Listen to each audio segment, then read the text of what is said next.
Real Health's Prostate Complete can help you relieve those annoying and painful prostate symptoms. Available at Walmart or visit realhealth.com for more information and to order yours today. Try it risk-free with our 120-day money-back guarantee. These statements have not been evaluated by the FDA. This product is not intended to diagnose, treat, or cure any disease. Friday and Saturday only. Get select tire brands at manufacturer's cost, plus installation, and get a free alignment check. Only at AAA Tire and Auto Service. See store for details. Yeah, on ESPN, son. Hey, it's Keyshawn Johnson from Keyshawn, J. Will, and Max. They told us we could give away anything we choose. So, we're giving away cash. You want to talk about money? We're giving away $10,000 a day. And all you have to do is listen to us for a chance to win. Your chance to win $2,500 every hour until December 7th with Keyshawn, J. Will, and Max. It all starts weekday mornings at 6 Eastern on ESPN Radio and on ESPN2. We are Dayton's home of the Ohio State Buckeyes. And into the end zone goes Chris Olave. KJ Hill, 6-yard touchdown catch. Right sideline and down he goes to the end zone. WING 1410 Dayton's ESPN Radio.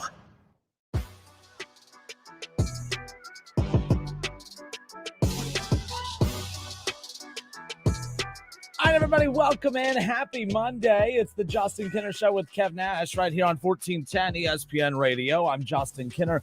You're stuck with just me today. No Kev Nash. Kev Nash off today. I think is back tomorrow. I don't know. It's like him and I don't talk ever. He talks. I don't mean to not listen, but I don't remember what the hell he told me, to be quite honest with you. But you're stuck with me today. But look, this is it's the final week of the regular season in college football. It's like a bittersweet type of thing, right? Like, I love the final couple of weeks of the regular season, the build up to the conference championships, the build up to the, one of the two final college football playoff rankings releases, of course. And I'm jacked about all of that. But it's also just a reminder that, holy smokes, like after this Saturday, Ohio State and Michigan, because by the way, it's Michigan week, we're almost done. The season's almost over. We wait all year to get to college football season. And I'm like, where did it go? But that's what I want to talk about today. We'll open up with some college football. The Bengals won big time. Joe Burrow just demolished the Pittsburg Steelers yesterday. We'll talk about what that means for the Bengals, who right now, for the first time this season, if the playoffs started today, they would technically be in. They're back in the playoff hunt. They have the number. They're sitting in the 7th spot right now. Again, got that on my mind. The playoffs expanded to 7 teams last season and technically 2 seasons ago with COVID. And then they, of course, continued it last year and are continuing it moving forward. So that 7th spot, normally you're on the outside looking in, but if the playoffs started today, the Bengals at 6-4, sitting at 7, finally getting that first division win. We'll talk about that around the corner. The Browns, normally I get pissed if my team is imploding from the inside. When players are starting to publicly speak out on things, that frustrates me because that means everything's about to explode. But you're 3-6, you're no good. And there's a lot of chatter happening in the Browns locker room right now, and it's directed at one person, and it's the one person I think deserves the heat right now. And we'll talk about that coming up around the corner. You want to give me a call? 518-1410, 518-1410. That's the number to call and jump in on the conversation. Again, just me today. But I want to open up because I've been hearing it all day. The Buckeyes, Ohio State, Michigan, the biggest rivalry, the greatest rivalry in all of sports. Now, I'm not here to stir the pot. I'm not here to, he's just saying this to get a reaction. I feel like I have a lot of really good talking points as to why I cannot disagree more that this is the biggest rivalry in sports. People are going to say you're anti-Buckeye. No, this actually has nothing to do with the Buckeyes. I blame one of the two teams as to why this is not a rivalry. Look, this isn't a new topic. I've done this before, but I really started kind of digging deeper into it. And really the perception of this rivalry fascinates me because honestly, the way we build this matchup is we build it up as, oh man, the Big Ten is so bad. It's only Ohio State, Michigan, and everybody else. And that's not really the case. It's Ohio State and everybody else because Michigan likes to kind of hide in the corner, and they use this rivalry to prop up their program. And the bottom line is Michigan is no better or worse than most teams in the Big Ten as it is. There are teams in the Big Ten that since 2000 have had way more success against Ohio State than that team up north. They've had more success in the Big Ten itself than that team up north. Now, When I think of a rivalry, I think of, okay, there has to be some kind of recency bias, but it just depends what your recency bias is. How many years do you have to encapsulate within a recency bias for it to have an impact of how you view something? I think going back to the year 2000, I mean, I'm 33 years old. I was 10 years old in 2000. So as I currently sit here right now, I'm just kind of like looking at this like, okay, when I really started getting into football, like paying close attention to everything, the year 2000. I remember as a kid, one of my first Buckeye memories, honestly, was the day that Jim Tressel was hired. And I remember the importance of, him announcing that they're going to beat Michigan. How many days until they beat Michigan? That was like my first taste of it, right? Then they win the national championship. They beat Miami. I remember that was my first college football national championship game that I watched, and I watched with friends. And you know what I mean? My parents, they let us order pizzas, and we had pop, and we were just having a blast, right? It was my first national championship memory, a championship game memory, and it was the Buckeyes against Miami. There was no chance Ohio State had of winning that game, right? And then they go on to beat Miami. That was really cool.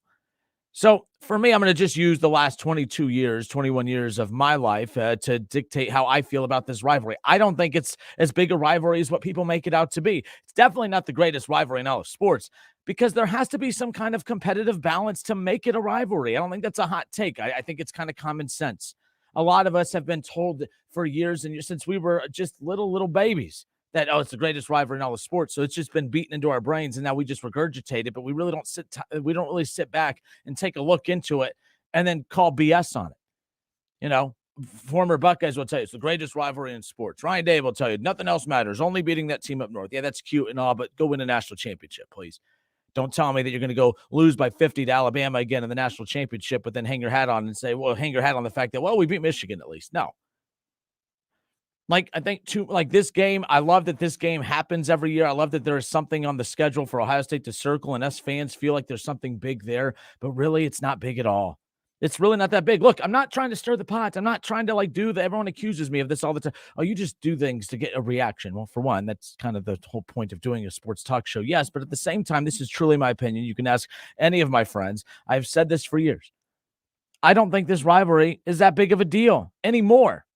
Growing up, I mean, a lot of times, anytime you watch a highlight package of Ohio State versus Michigan, it's going to be old clips of Bo Schembechler and Woody Hayes because the rivalry became a thing because of them, right? They put that rivalry on the map. The rivalry mattered because of them. And then since then, it kind of went away a bit, and then Tressel comes back and he gets all Buckeye fans fired up, and Ohio State has just dominated. Since 2000 to now, they've just absolutely dominated this rivalry. It's not a rivalry. It's a matchup. It's not a rivalry to me. It's Michigan week. Well, that's fine. Last week was Maryland week. And the week before that was Northwestern week. I don't care what week it is. It's the final week of the regular season. One game away from getting to the Big Ten championship and getting to the college football playoff. That's why this game is big.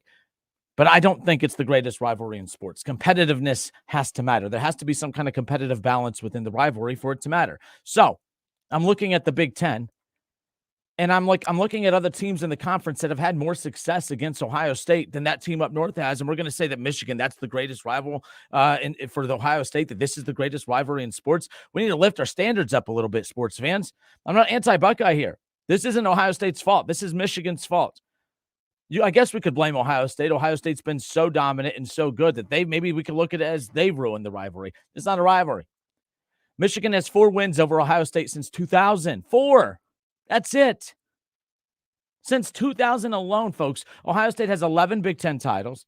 They've gone to the playoffs 4 times. They've appeared in 5 national championship games. They've won 2 national championships. They've beaten Michigan 17 times. What has Michigan done? Well, they won about 3 Big Ten titles, that 1 playoff appearance where they got shellacked, and they have 4 wins over Ohio State since 2000. Where's that competitive balance? 17 wins, 4 losses. Ohio State, 17 wins. They've lost 4 times to that team up north. How is this the greatest rivalry in sports? This is not a rivalry. This is a matchup that's dominated by Ohio State. It's not Ohio State's fault. It's Michigan's. They're an overrated program, and they're making this rivalry overrated, in my opinion. Look, Michigan has 4 wins over Ohio State since 2000. It's 2022, by the way. We're heading into 2023. We have a month and a half left of this year. We're heading into 2023. Michigan has won 4 times. greatest rivalry in all of sports. How about Penn State? Penn State, I'm not arguing, is the greatest rival for Ohio State or anywhere out there. I'm just saying, let's look at the Big Ten's success versus Ohio State compared to Michigan's. Penn State has more wins against Ohio State than Michigan does since 2000. They have 5. Iowa. Okay, Iowa. They've beaten Ohio State twice. But the greatest rivalry in all of sports, Iowa is so bad. Keep in mind how bad Iowa is.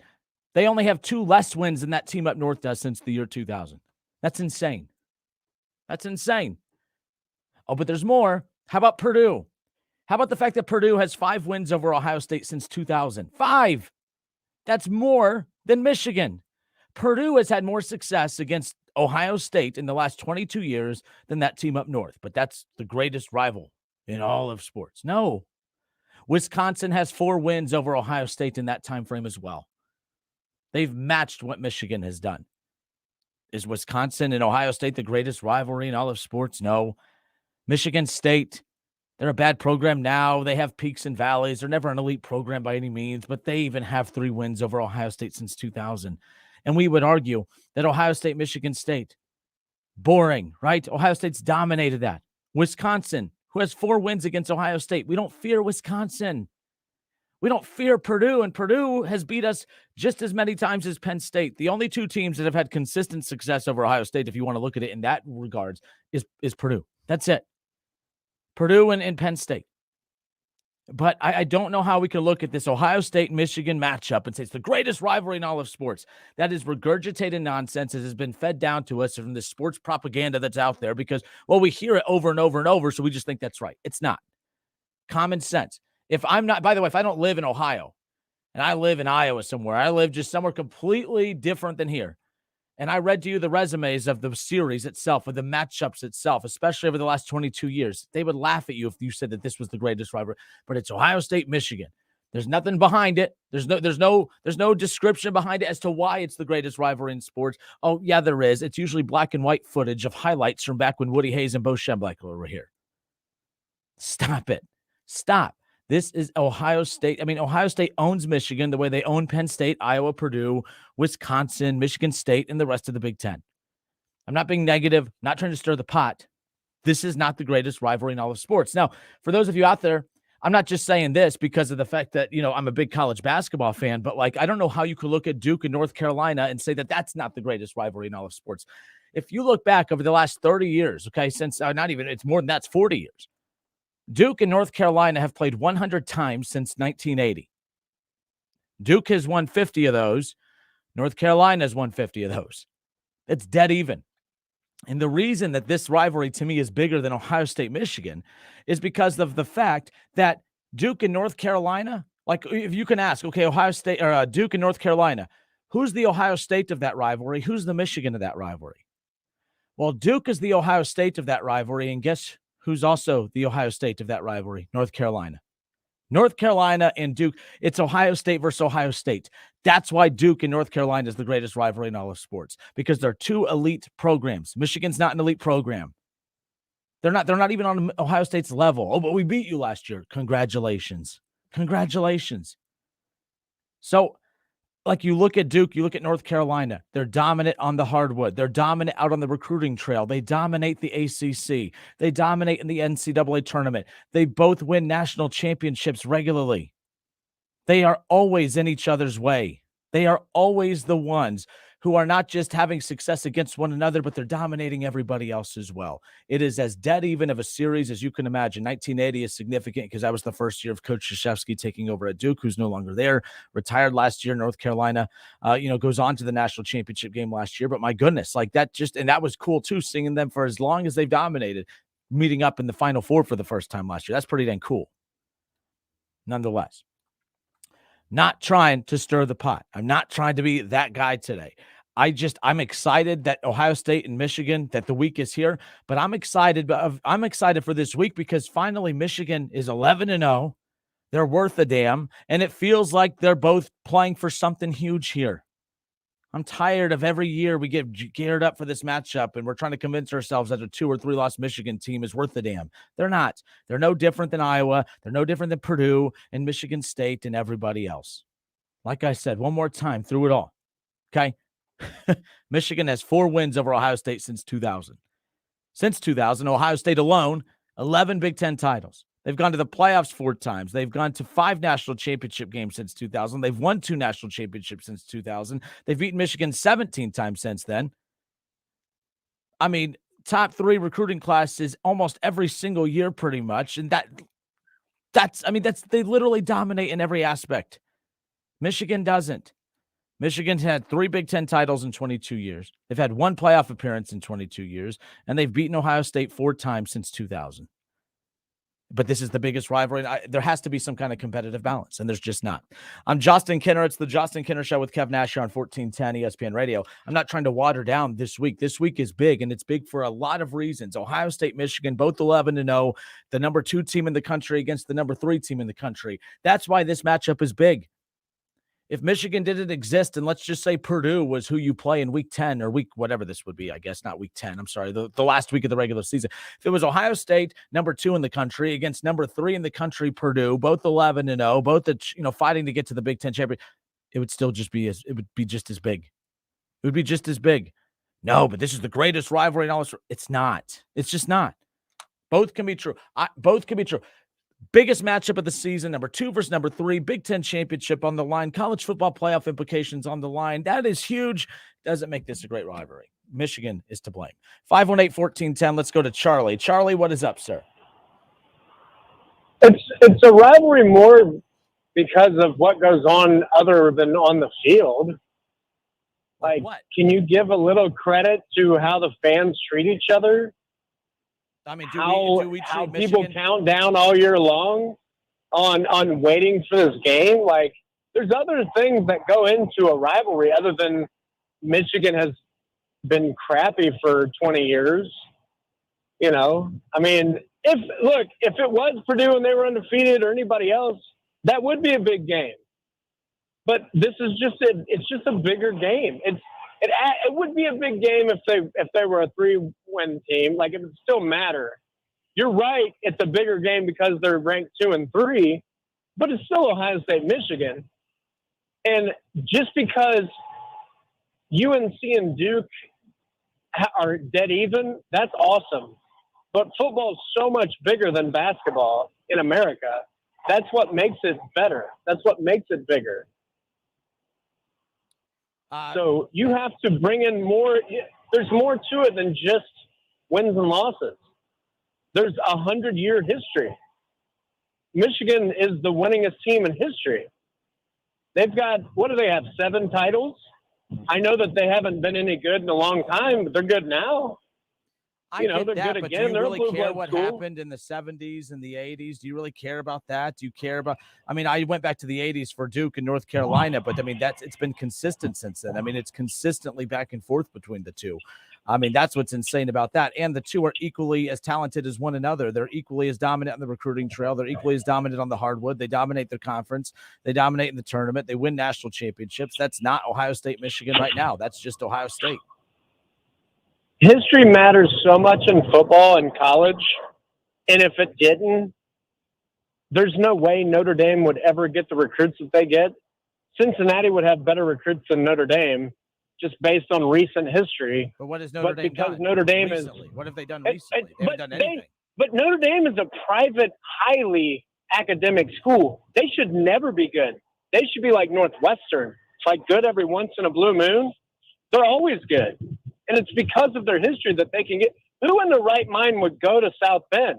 Why would you ever get any decent recruit?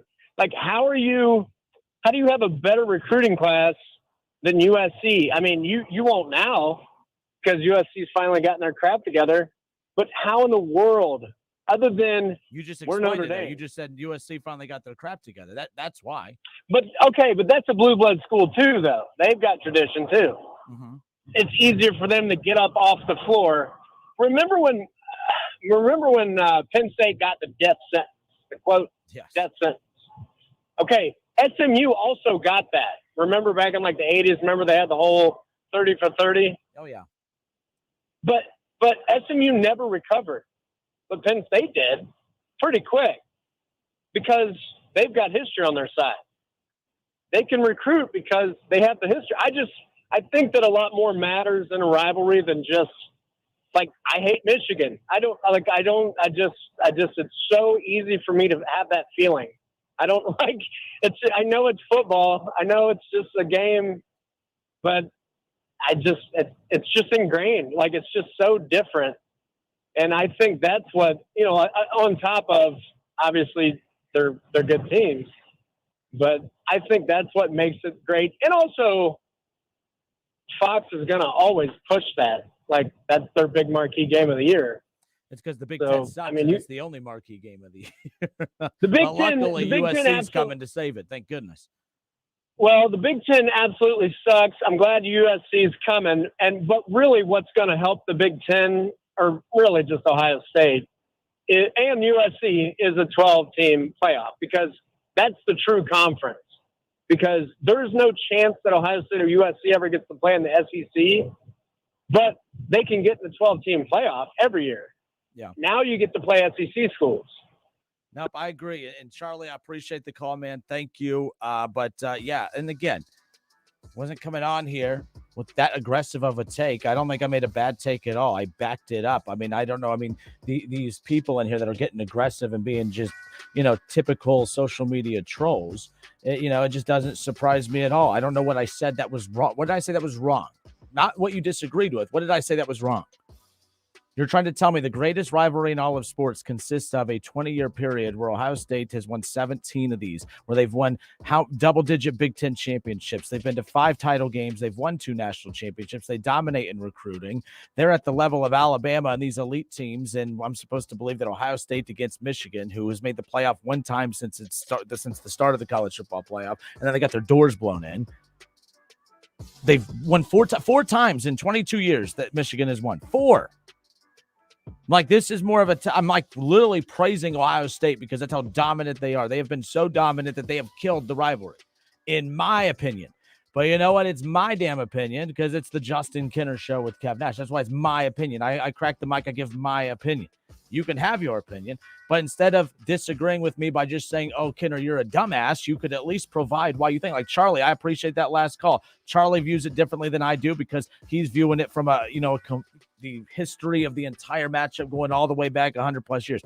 I don't care about that. I wasn't alive when that series started. I'm talking about the world that I live in since I was born to this point. Here's how I view it. I just don't get all beefed up for this matchup. I do. I get beefed up for this matchup because it's number 2 versus number 3, 11-0 versus 11-0, the 2 best teams in the Big Ten right now. But Michigan doesn't deserve to be. I mean, I feel like as Buckeye fans, we sit there and say how much we hate Michigan. But to do that, you have to give Michigan credit. And I don't know why we're giving them credit. They're not a good program. They're a solid program. But Ohio State's an elite program. Michigan only has 1 tunnel. Joking. I know Shaw's going to get his panties all in a wad. Let's see. Where am I with this? I'm trying to find the one that Sean Matthew says, I'm coming back when you're done spewing this hot garbage take, Kinner. Well, Sean, as your profile picture shows you cuddled up with your little kitty cat. What in the world did I say that is so hot garbage here? I'd love to know. Purdue has had more success against Ohio State in the last 22 years. Purdue. For freaking do. All right. They have 2 more wins over Ohio State than Iowa. Penn State has had more success against Ohio State than Michigan. I haven't said anything that's wrong. Ohio State, they're elite. Michigan's not. Michigan has ruined the rivalry because they couldn't keep up with Ohio State on the recruiting trail, and God knows they can't keep up with them on the field. But it's a good one this weekend because it's 2 versus 3. It's not because it's the greatest rivalry in sports. It's not the greatest rivalry in sports, in my opinion. I'll take Duke and North Carolina any day of the week. We'll be right back. 518-1410.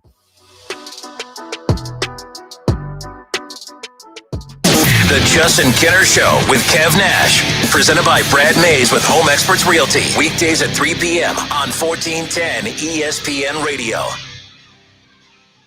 ESPN 1410 Wing AM weather. The mid-afternoon and early evening will be clear and sunny, a high near 45. Tonight's going to be clear and cold, a low near 25.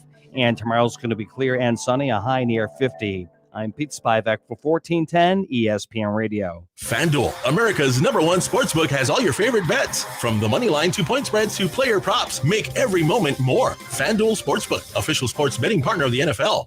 Have you heard? $5,000 sign-on bonus. That's right. My friends at Cordell Transportation are now hiring Class A CDL drivers for home daily dedicated lanes, no-touch freight with brand new equipment, and offering a $5,000 sign-on bonus paid over 18 months, paid orientation, company 401k. Plus, they're now hiring recent truck driving school graduates. Apply today. Online at CordellTransportation.com. Driven to succeed. Finding great candidates to hire can be like, well, trying to find a needle in a haystack, but not with ZipRecruiter. Its powerful technology actively finds and invites qualified candidates to apply to your job. So while other companies might deliver a lot of hay, ZipRecruiter finds you the needle in the haystack. See why 4 out of 5 employers who post a job on ZipRecruiter get a quality candidate within the first day. Try ZipRecruiter for free at ZipRecruiter.com/free. That's ZipRecruiter.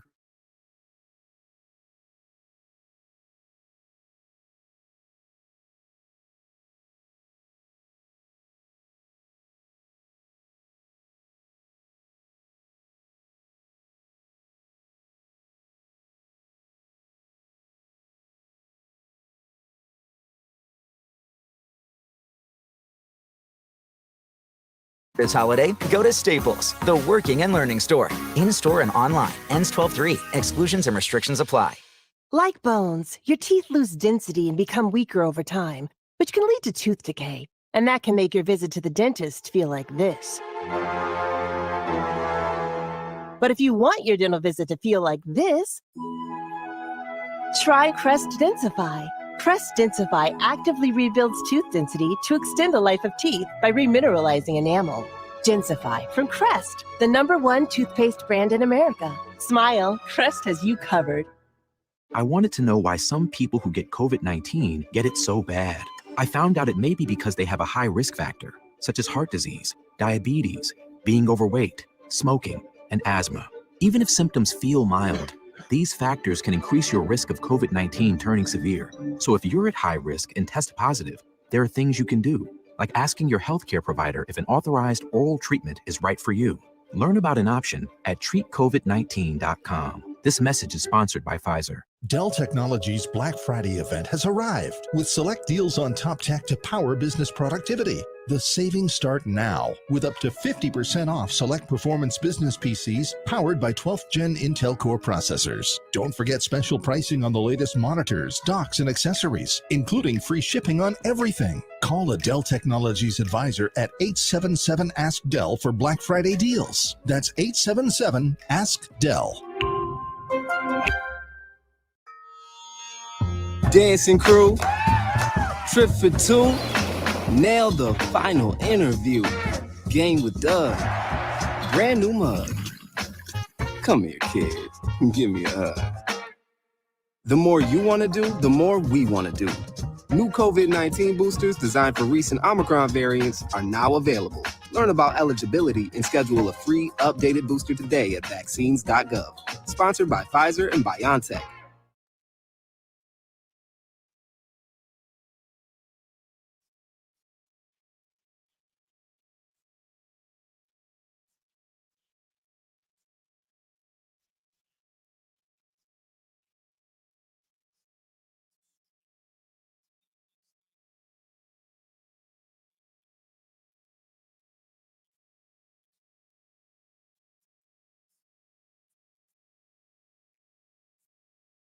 November is an ideal month to plant trees in Ohio because the soil is still warm, which reduces the transplant stress. Plus, trees require less water in November than in the heat of the summer, allowing roots to grow in the cooler temperatures. When planting trees, keep these tips in mind. Select trees that are zone hardy for where you plan to plant. Avoid planting trees that produce slip hazards like fruits and nuts close to sidewalks. And don't plant large trees near or under utility lines. To learn more about the November tree planting, contact an ISA certified arborist near you by going to trees4ohio.org. That's trees4ohio.org.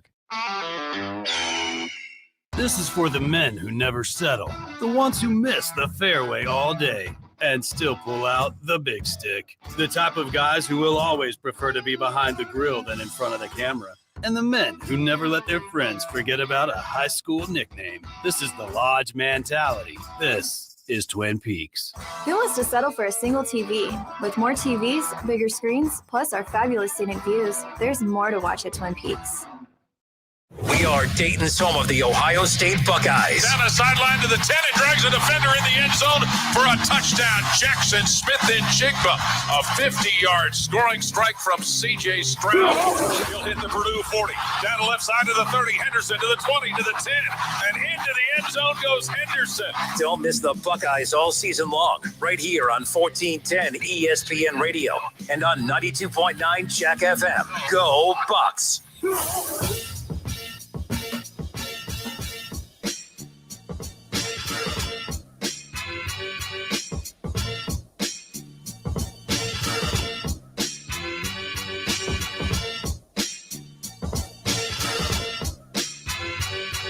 There is no need to be getting upset and angry. I'm not saying anything bad about Ohio State. Get your head out of your asses and stop acting like a bunch of crybabies. I'm not saying anything bad about Ohio State, people. Just had two guys call me during the commercial break. One saying he's going to look up the station address to come kick my ass because I said Michigan was bad at football. I said, sir, do you like Michigan? No, I'm a Buckeye fan. So are you saying Michigan's good? Hell no. So how is it a rivalry? Because these two teams, they've been great. What? That doesn't make any damn sense. Either one's that doesn't make any sense. Ohio State has just dominated this. 22 years. Now people are saying, well, how come you're not using, the Cooper years? How come you're not using that? We could use the Cooper years if that helps make you feel better. But 20 years is a long time. This is the fourth coach for Ohio State and the fourth for Michigan in that time frame. What do you want? How many coaching cycles do you have to go through? Do you keep having to go back just to justify? Yes, I know sports is cyclical. But by the way, you act like once something is labeled the greatest at something that they can't lose that. Like once Michael Jordan was labeled the greatest of all time, you old heads out there act like that title can never be taken away from him. It can, and it probably has, but that's not what the argument is about today. The greatest rivalry in all of sports, that was Ohio State, Michigan. I'm not disagreeing with that, but I'm also saying that I no longer view it that way. I no longer view it that way because for 22 years, Michigan's won 4 freaking times. Why are you being a bunch of crybabies? 4 wins in 22 years. And I'm crazy. I'm the weird one for saying that, I don't think that rivalry is a big deal anymore. It doesn't matter. I mean, it matters because they're two Big Ten, I guess, the two best teams in the Big Ten, but the Big Ten's bad and Ohio State's elite. They're up there with the Alabamas and the SEC elites of the world, right? Thank God. And by the way, we're excited about USC and UCLA coming over. USC and UCLA, as far as success on the field, it hasn't been great. At least USC brings a strong brand to the Big Ten, but at least there'll be some fresh blood of programs and coaches that actually know what the hell that they're doing. I'm not crazy. 22 years is a long time. About 7 or 8 different coaching regimes have come and gone combined through Michigan and Ohio State in that time frame, and yet the result remains the same. Ohio State. From a recruiting standpoint, from an NIL standpoint, from a brand standpoint, from everything. Super fantastic. Michigan winning his program out there, super fantastic. They put a lot of work in on the front end, really struggled here more on the back end. I'm not crazy for saying that I don't think this is the greatest rivalry in sports. I'll take a rivalry between Duke and North Carolina over the last, since 1980, 50 wins for Duke, 50 for North Carolina. They both win national championships. They both kick ass in recruiting. They both dominate the ACC. I'll take that's a rivalry where you like that, where they both, it's a tug of war and they're not giving up much of the rope. This isn't a tug of war. This is Ohio State holding the damn rope, swinging Michigan around, saying, when am I going to let you go? When am I going to let you go? Just to watch them go crash somewhere. My God. I really didn't think this was that hot of a take. I was saving my real good stuff for when I got to the Bengals later on. But y'all are being crazy. Getting mad at me, calling in, looking for the address to the station. My God, give me a break. Grow the hell up. People, my goodness. 518-1410. Larry, how are you, sir? Hey, what's up, buddy? Another day in paradise, my friend. It's been a while. Another day in paradise. Well, I mean, this is a stressful week for people, man. Like, we might have had a lot of success over the years, but yeah, you got to think about the Cooper years, man. For us guys over 40, we remember 2-10-1. We remember going into that game multiple times, being the number 1, number 2 team in the nation, and it just getting taken out from under us by teams that we should have never lost to. We should have just beat the brakes off of them and never did. I think the point that I understand your point. You can back it up logically, but this is not the week to be cocky and arrogant. You know what I mean? Like, I really thought we were going to win last year. I'm like, man, we're going to beat them. I mean, like, they're not going to be able to mess with us. And, man, lo and behold, they pulled one out. I think the biggest difference, because, I mean, I'm a Carolina basketball fan. Yep. And I think the biggest difference between the Carolina and Duke, and that thing is great. There's nothing wrong with it at all. But Duke or Carolina play each other twice. That kind of makes a difference. It's, they play home and home. And you could lose both of those games and still win a national championship. If either one of those teams lose this game, the national championship's gone. Like, you're not getting another chance at it. Like, unfortunately, I could argue that Ohio State and Michigan could both be in the playoff this year, and you could back it up in totally different ways. But whoever wins this game moves on. Whoever loses this game has no shot. So I think that makes it a little bit bigger. You know what I mean? No. And Larry, I think that makes this matchup big this year. I just like Michigan. They got that win last year. It doesn't put an end to it not being a rivalry in my eyes, and all of a sudden the rivalry's back. But like, this is the second year where Michigan's now been a player, not just in the Big Ten, but within the playoff scene, which they're swimming now in the same waters as Ohio State. So now that they're swimming in the same pool again together, that kind of helps. And, maybe one more year after that, and now my perception will change. But for right now, and again, like I said earlier, it was the greatest rivalry in sports. I agreed. Growing up, it was that was like the funnest Saturday of all of them out there. You couldn't wait for that. But man, like, there was a stretch over the last 10 years where I'm like, I don't care about this game anymore. I don't care about 3-loss Michigan coming in anymore. I care about Clemson, who was kicking our ass for a while. I care about getting another shot at Alabama. I care about this game. Finally, it means something again, but like, it needs to have a couple years to breathe of it being two teams playing for a playoff and national championship regularly, like at least Michigan's been last year and this year. They win this week. Not saying that my opinion will change, but at least it's trending back in that direction. But 1 year of beating Ohio State last year doesn't erase the complete dominance that Ohio State has had over them for 2 decades now. Oh, no. Like I said, yeah, I mean, I don't disagree with that fact, but you can't get to the Alabamas and everybody else until you get by the team up north.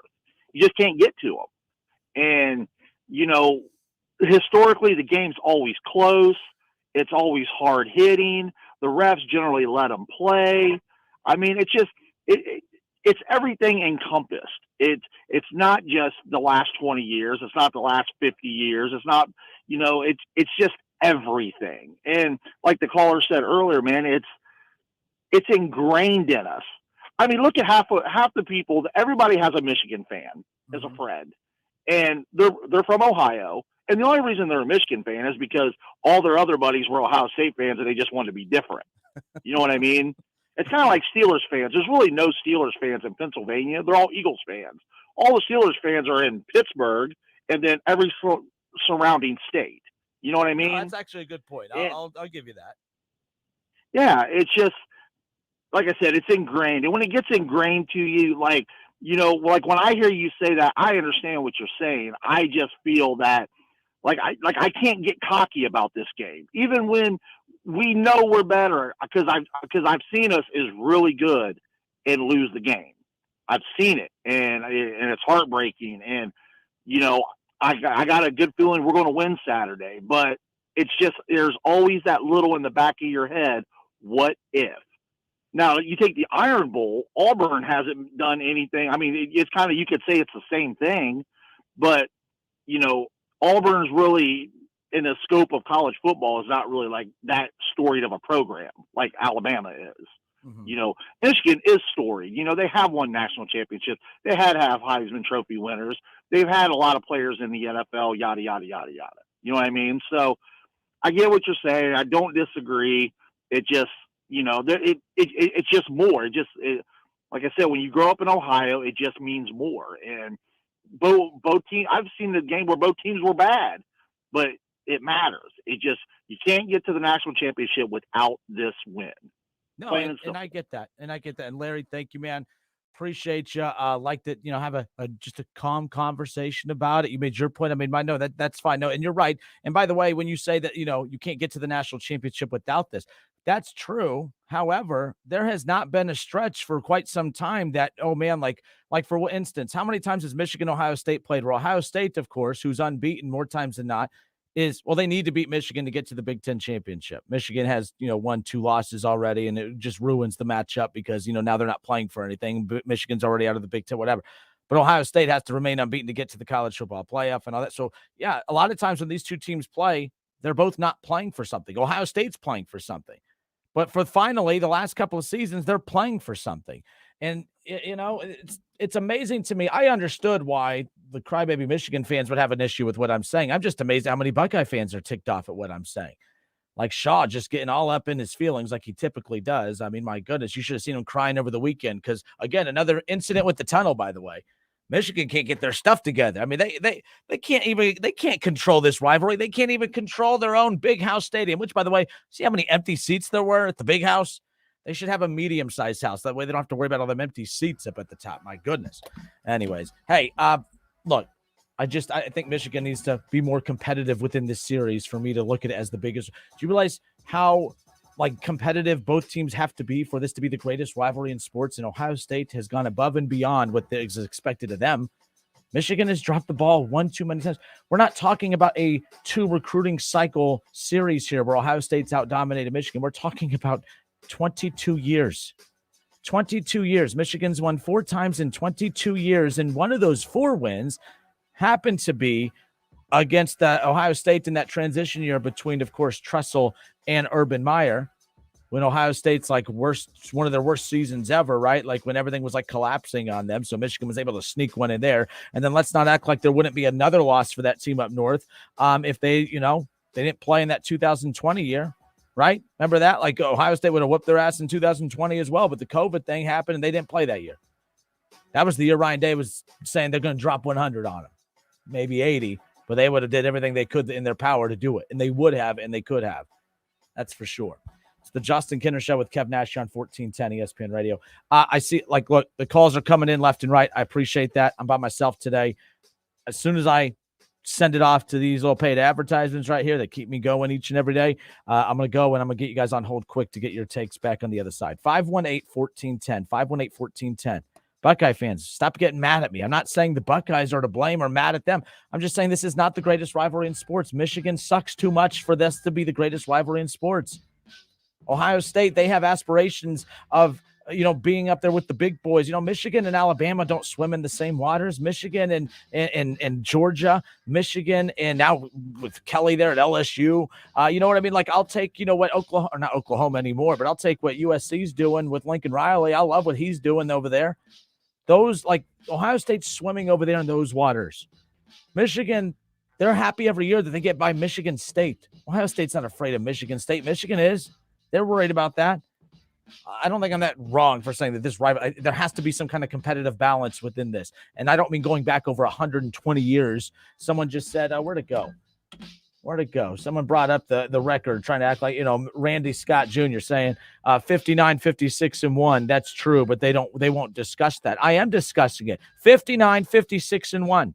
I don't care. We're talking 22 years. We're going to ignore the fact that Michigan has just been absolutely curb stomped each and every year for 22 years and act like, well, that's fine because we still lead the all-time series. That's a weird mindset to have. Just say, well, I'm fine that that we keep getting embarrassed by Ohio State and everyone else, but hey, at least we lead the all-time series. I don't know what you want me to say to that. 518-1410. 518-1410. We'll be right back.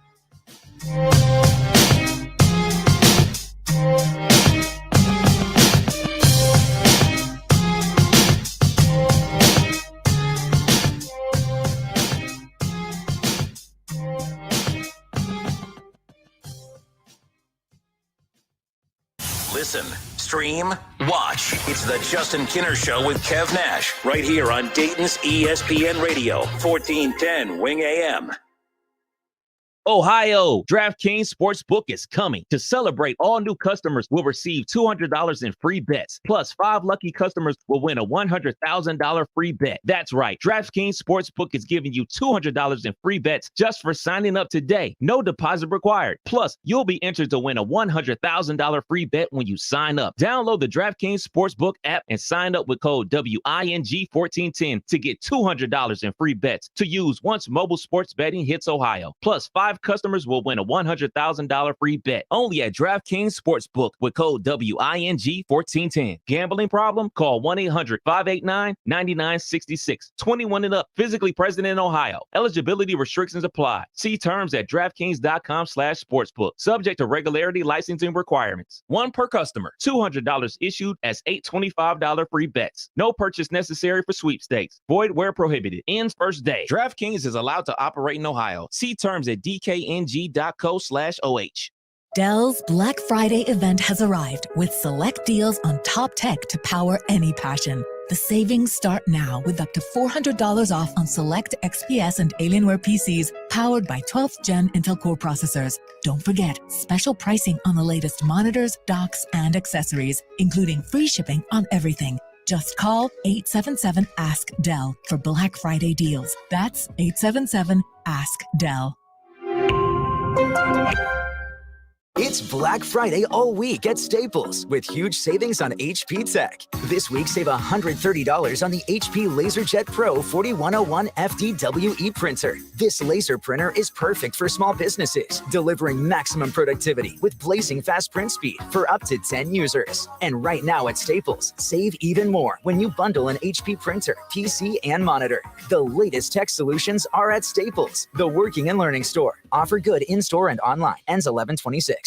Hey, Buckeye fans, as the official wing sponsor of your Ohio State Buckeyes, Roosters is giving away 12 trips for 2 to this year's Buckeye Bowl game. Each trip comes complete with airfare, hotel, gift bag, and 2 tickets to the big game. 1 bowl prize winner chosen each week, along with other cool Roosters weekly prizes. So register every week at roosterswings.com. Roosters, a fun, casual joint, and the official wing sponsor of Ohio State Athletics. Official contest rules at roosterswings.com. Don't put it off any longer. You know it's time. Time for a bathroom upgrade by Bath Creations. Bath Creations is a leader in bathroom renovations, providing the very best value in bath and shower remodeling and proudly made in the USA. With Bath Creations, you get a beautiful modern bathroom that's safe, comfortable, and affordable. Attention first responders, veterans, and active military. Save $500 off your purchase right now. Visit Poe Avenue in Dayton or online at mybathcreations.com. And upgrade today. Finish up that bathroom makeover during Menards' last 11% off in 2022. Add the finishing touch to your bathroom project with towel bars, toilet paper holders, robe hooks, and towel rings from Delta. Choose from our entire selection of bath hardware collections. It's your last chance to save 11% on all Delta bath accessories. Good in-store through November 23rd. Savings are mail-in rebates. Some exclusions apply. See store for details. Save big money at Menards. Hi, this is Eddie Sorrell, Body Shop Manager at Germain Honda of Beaver Creek. Our technicians have over 125 years of total experience. That means we can repair your vehicle correctly and efficiently. So when you need a dependable body shop, we're here. And we repair all makes and models with new state-of-the-art equipment to get you back on the road quickly. Plus, we offer loaner cars during service and free estimates. Stop by and see us. Germain Honda, Beaver Creek, State Route 35, just east of 675 between Xenia and Beaver Creek. Meet Joe A, Hi. Joe B, Hello. and Joe C. What's up? 3 everyday Joes perfecting their banking with Chase. Joe A is locking his lost debit card with the Chase mobile app. Joe B is cruising toward his new ride with AutoSave. And Joe C's Chase banker is helping him budget to go back to school. Tools that help protect, support for what's next. One bank that puts you in control. Visit chase.com/checking. Chase, make more of what's yours. Chase mobile app is available for select mobile devices. Messaging and data rates may apply. JP Morgan Chase Bank, N.A. member FDIC. At the Home Depot, we have Black Friday savings all through November. And with that comes a joyful holiday bustle that we just love to hear. Although we also love the sound that comes after the holidays.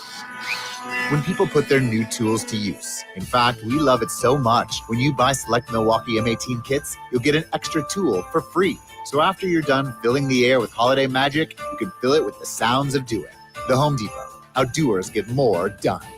Make the big game sound even bigger with your new TV and sound system from Audio Etc. There is nothing better than a home theater or high-fidelity music system from Audio Etc. 4K is amazing, but just imagine the 8K experience. Come to Audio Etc.'s crazy cool showroom today and experience 8K TVs and projectors, short throw projectors from 100-inch to 130-inch, all the way to your high-end dream system. Audio Etc. has tons of new inventory in stock, while everybody else is back-ordered or out of stock. Get special deals on a TV and your dream system today. Audio Etc. can bring any big game home. It's better than being there. You have to see it to believe the incredible quality of the picture and sound. If you can't afford your dream system, check out our huge selection of vintage and pre-owned components. Audio Etc. Powered by Klipsch, Bowers & Wilkins, SVS, Marantz, Denon, Sony, and a whole list of high-performance brands that you've probably never heard of. 551 Congress Park Drive in Centerville. Audio Etc.'s crazy cool showroom. Friday and Saturday only. Get select tire brands at manufacturer's cost, plus installation and get a free alignment check. Only at AAA Tire and Auto Service. See store for details. All sports, all the time. This is 1410 ESPN Radio.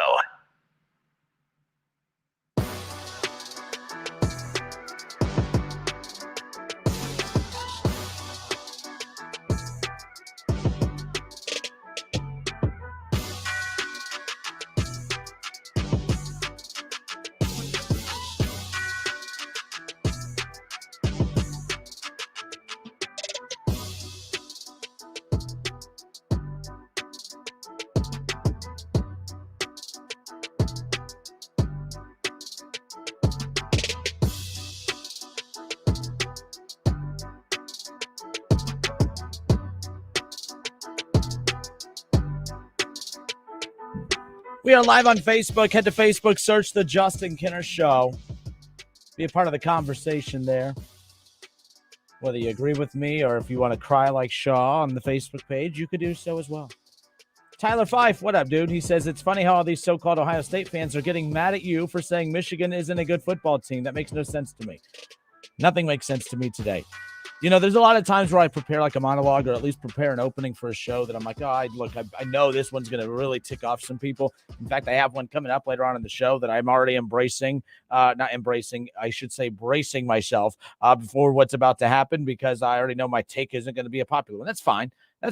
But this one, for Buckeye fans, like you're really showing how kind of silly you could be sometimes. I'm literally saying that Ohio State has been so damn good that they have totally separated themselves from the Big Ten and that team up north to the point to where I don't think any matchup between Ohio State and anyone in the Big Ten, like how many times this year did Ohio State go up against someone in the Big Ten that we tried to convince ourselves was going to be good? I don't know about you.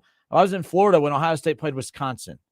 All day I was around Buckeye fans, and I'm one myself, but they're like, man, tonight's going to be a big one. And I'm like, I hope so. I mean, it's a top 25 matchup. It's, you know what I mean? It's under the lights. It feels like it should be big. It wasn't. The Big Ten stinks. Michigan stinks. Wisconsin stinks. All these teams stink. Michigan has a pretty good team this year. They had a solid team last year. Then it went up against a real team in the playoff, and then we saw what happened. And I know we're starting to see some consistency now. To be fair, putting the roasting aside here or whatever, the trolling aside, this is the first time in 22 years that Michigan has been able to put together back-to-back seasons where they're actually competing at a high level. And I'm not wrong, right? Like, when was the last time that Michigan in the last 22 years was competing to the point to where back-to-back seasons they were on their A game? You know what I mean? Like, I can't remember. Not like, oh man, like last year, for instance, what was the year that Ohio State won in overtime with where he was short or whatever, JT Barrett and company? What year was that? It was not too long ago. All of these years are bleeding into one another now with me, and I don't have my page pulled up yet. But like, there was that great year for Michigan, and then they stunk the next couple years after. It's not like they competed with Ohio State, really pushed them to their limits, and then the next year did the same thing. No, they got just destroyed for the next couple of years. I'm not stirring the pot here. What am I saying that's wrong? This is not it's a rivalry because it's been like pounded into our brains since we were born that it is. But if you just use common sense, just look at the competitive non-balance. If you will, it's just not. I don't care. It's a bit like I am jacked for Ohio State, Michigan on Saturday. Not because you guys think it's the greatest rivalry in sports. I'm jacked because it's number 2 versus number 3. The Big Ten title on the line, the playoffs on the line, a chance for Ohio State to win a national championship is on the line, and that's all the same for Michigan. That's why this Saturday matters. That's why I'm jacked that we're a Buckeye affiliate to have that game on our airwaves coming up on Saturday, not because it's the greatest rivalry in all of sports. I don't give two rips about that. Being the greatest rivalry in all of sports has not saved Michigan from anything. They've won 4 times in 22 years. I don't care what they did in the 90s. I don't care what they did, over 100 years combined where they've won out. They've had more wins than Ohio State does in the series. I don't care. I wasn't born for more than 70% of these games. I don't care. All that matters is the now, today's day and age of college football, how we perceive things. There's Ohio State, Alabama, top half of the SEC, and everybody else, and maybe LSU or maybe USC now with Lincoln Riley, who I'm a big fan of. I think they're heading in the right direction. But I don't think I'm stirring the pot. I'm not trying to get a reaction here. It's just an opinion. I definitely didn't think Buckeye fans would be mad at me. That's for sure. David Shaw, my goodness, Shaw, you're showing off your GED right now. Shaw says these are the days that Kev Nash needs to be in. For one, Kev Nash, I wish he was in every day. So there's that. That doesn't offend me. I agree with you. Kinner wouldn't get away with this. Get away with what? Am I doing drugs here in the studio and Kev would be here to say, Kinner, don't snort that? No, I'm sitting here with a damn sports opinion that you disagree with, and your panties are all dirty now because you're pooping your pants because you're super upset because I have an opinion that you disagree with. Or Justin would say it, says Shaw, but Kev would let him have it for saying it. No, Kev would give his opinion. I give my opinion, and then we move on. But you're over here saying really Shaw-level things. Good for you. Good for you. Let's go to Tim. Tim, how are you, sir? Thanks for holding. Hey, pretty good, Justin. I agree with you 100%. And your previous caller made some good points. He did, yep. But let's be realistic here. North Carolina, Duke, hey, those teams are both playing show a couple times, then maybe in the league tournament, and then maybe in the big tournament, and they're playing. Both those teams are capable of winning in the national championship. When was the last time Michigan was on the level of Ohio State as far as reasonable expectations of winning a national championship or making the Final Four in football? I mean, there's just no comparison. And then to say that, well, you got to go through that team to get there. Well, of course, Alabama's got to go through Auburn every year, whether they're good or not, because if they lose to Auburn, they got to go through other games. It's like big whoop-de-doo. Oh, they got to go. Well, of course, they got, in fact, you know what? They got to go through Penn State and probably Wisconsin and anybody else on their schedule. So it's not that special. And at one time it was. I was actually at that game when Timbiaka Batuka went crazy, when Eddie George won the Heisman. And I think it was Charles Woodson's freshman year. It's like, who's this guy? He's just insanely good. And then the year after, when he was like smothering David Boston, and then I could say, but still, it wasn't the best rivalry in sports, not even in college sports. Duke, North Carolina, you've got big time all the time. At any time, one of those teams could really beat you. And plus, they've got more on the line. It's just, yeah, okay. Well, Alabama, technically, Alabama's got to get through Austin Peay to make the national championship too. So that's just, that didn't make much sense. But anyways, I'm looking forward to it because I got a gut feeling. I know what you're going to be talking about, and I want to give a little heads up. After you said that just a minute ago, I started making up a little ditty in my head, and it's going to go something like, it's about BBK. Bengal Dayton Kinner is his name. Finding 101 ways to irritate Bengal fans is his game. The next line's got to have the word lame in there somewhere. But, I'm looking forward to whatever you got coming up about the Bengals. And by the way, I think the Bengals played great, and I say Burrow is BTB, big time Burrow. But you're all right about this rivalry, and I wish it was, a better. This year is going to be a good one, like I say, 2-3. But most years it's just it's a joke. All right, thanks, Justin. Take care. Appreciate you. And like Shaw's saying, let's see, he had one more response. Let me see. Let's see, where did it go? Shaw said, I don't have a GED, smartass. You don't even have a GED? All right. On to the next one. Let's see. So he's talking about how I'm only using the last 22 years because it fits my narrative. Honestly, I don't need the last 22 years. The college football playoff landscape is drastically different now. I don't care if Michigan was more competitive in 2000 to 2010. The only era that really matters in today's college football is the college football playoff era from 2014 to now. Again, I'm not just moving the bar because, that still fits my narrative, but it does fit my point.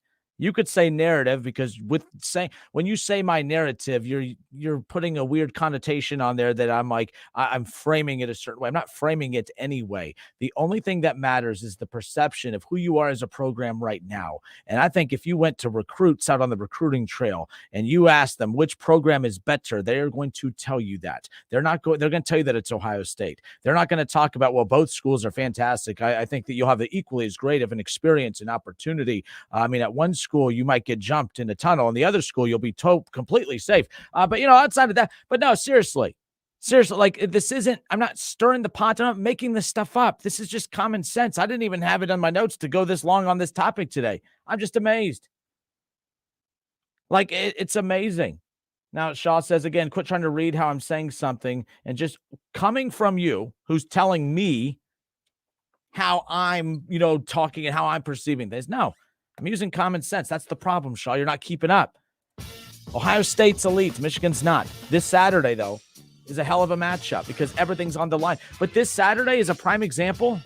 Actually, this is my last point on this. I don't care if I'm being a little repetitive. I get accused of that all the time. I don't care.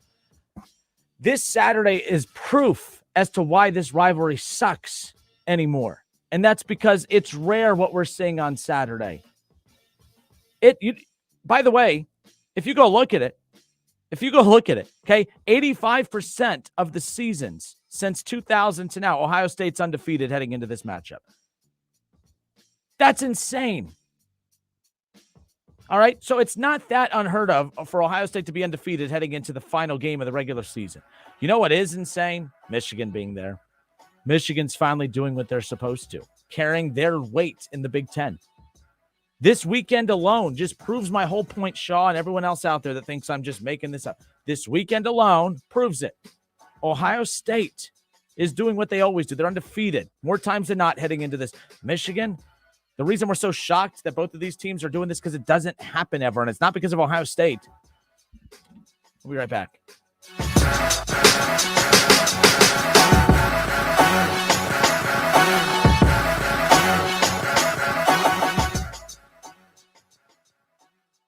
The Justin Kinner Show with Kev Nash. Presented by Brad Mays with Home Experts Realty. Weekdays at 3 p.m. on 1410 ESPN Radio.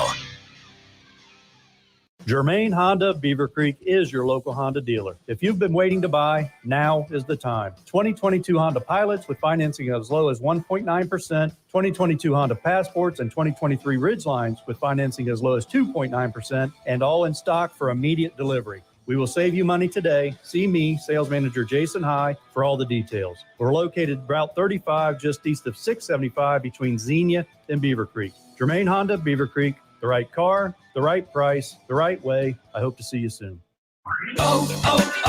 O'Reilly. Don't miss See Better, Drive Safer month at O'Reilly Auto Parts with great deals on wiper blades, headlight bulbs, and more. Right now, get up to a $20 gift card after mailing rebate with the purchase of select Sylvania bulbs. Plus, get double O Rewards points with your purchase. Prepare for the weather ahead during See Better, Drive Safer month at O'Reilly Auto Parts. O'Reilly Auto Parts. Everyone can boost their digital confidence with NordVPN. All it takes is one simple click. NordVPN will block online trackers, hide your virtual location, and secure your devices from malware-infected files during downloads. It will also detect malicious websites. So catch the Black Friday deal for a 1 or 2 year plan at NordVPN.com and get 3 months for free. NordVPN, cybersecurity built for every day.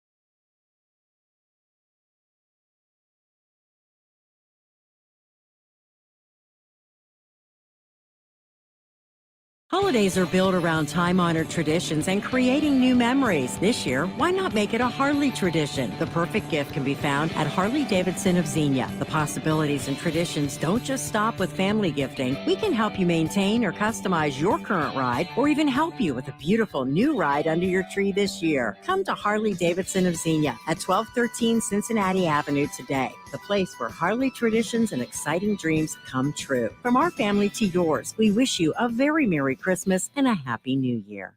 Buckeye football season is back. That means tailgating and parties for the big game. You need the Lee's famous recipe Buckeye Bucket. It comes with 25 pieces of the delicious jumbo breast strips for only $44.99. Of course, you can add a few of their famous country side items, buttermilk biscuits, gallons of fresh brewed Lee's iced tea, or lemonade. You have the perfect recipe for a tailgate or watch party. Cheer on the Buckeyes this weekend with a Buckeye Bucket. Order today.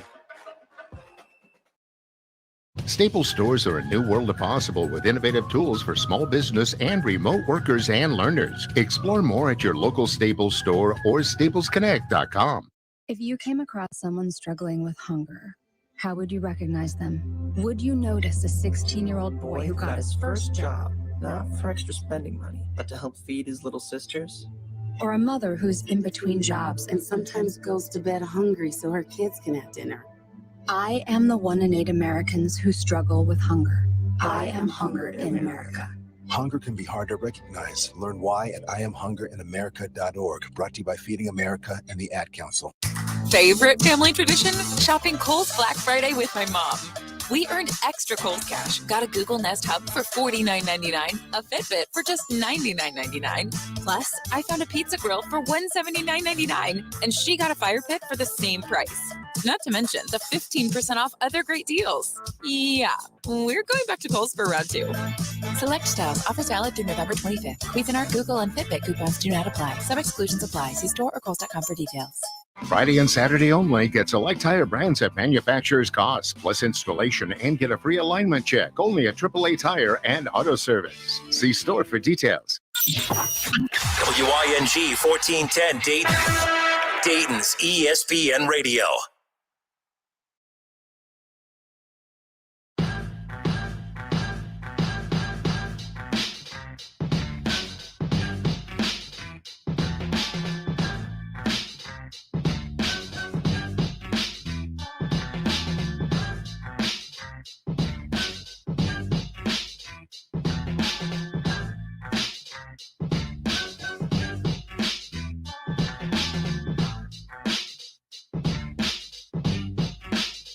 All right, and we are back. Justin Kinner with you here on 1410 ESPN Radio.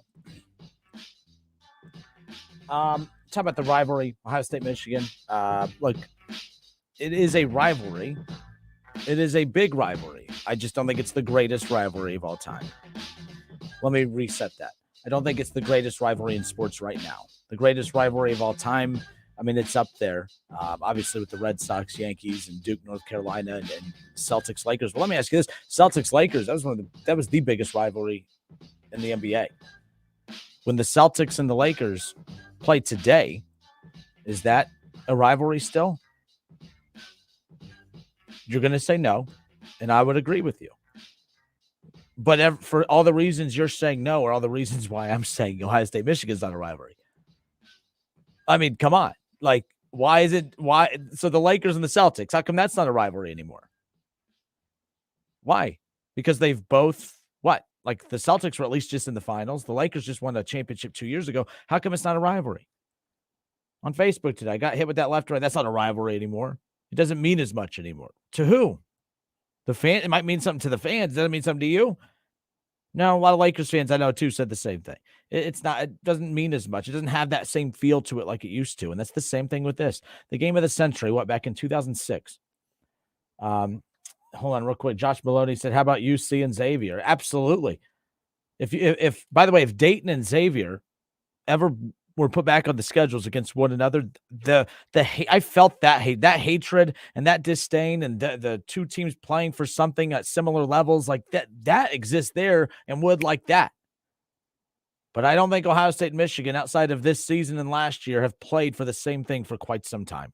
I think you have to be playing for the same thing. You have to be, you can't just be Michigan as an upset. We're looking to upset the Buckeyes. Our biggest goal this year is not to win a national championship, just prevent Ohio State from winning theirs. That's weird, and I want to call that program every name in the book that would get me fired from the FCC and get me in trouble with them. That's weird. Our goal, we're not good, we're never good enough to win a national championship, but as long as we prevent the Buckeyes from winning theirs, then hey, tip of the hat to us, right? So, anyways, let's see. Matt on YouTube, he says you could say it's about the record, and the record is why it's not just about the record, though. Matt, real quick, I'm going to read your whole point here.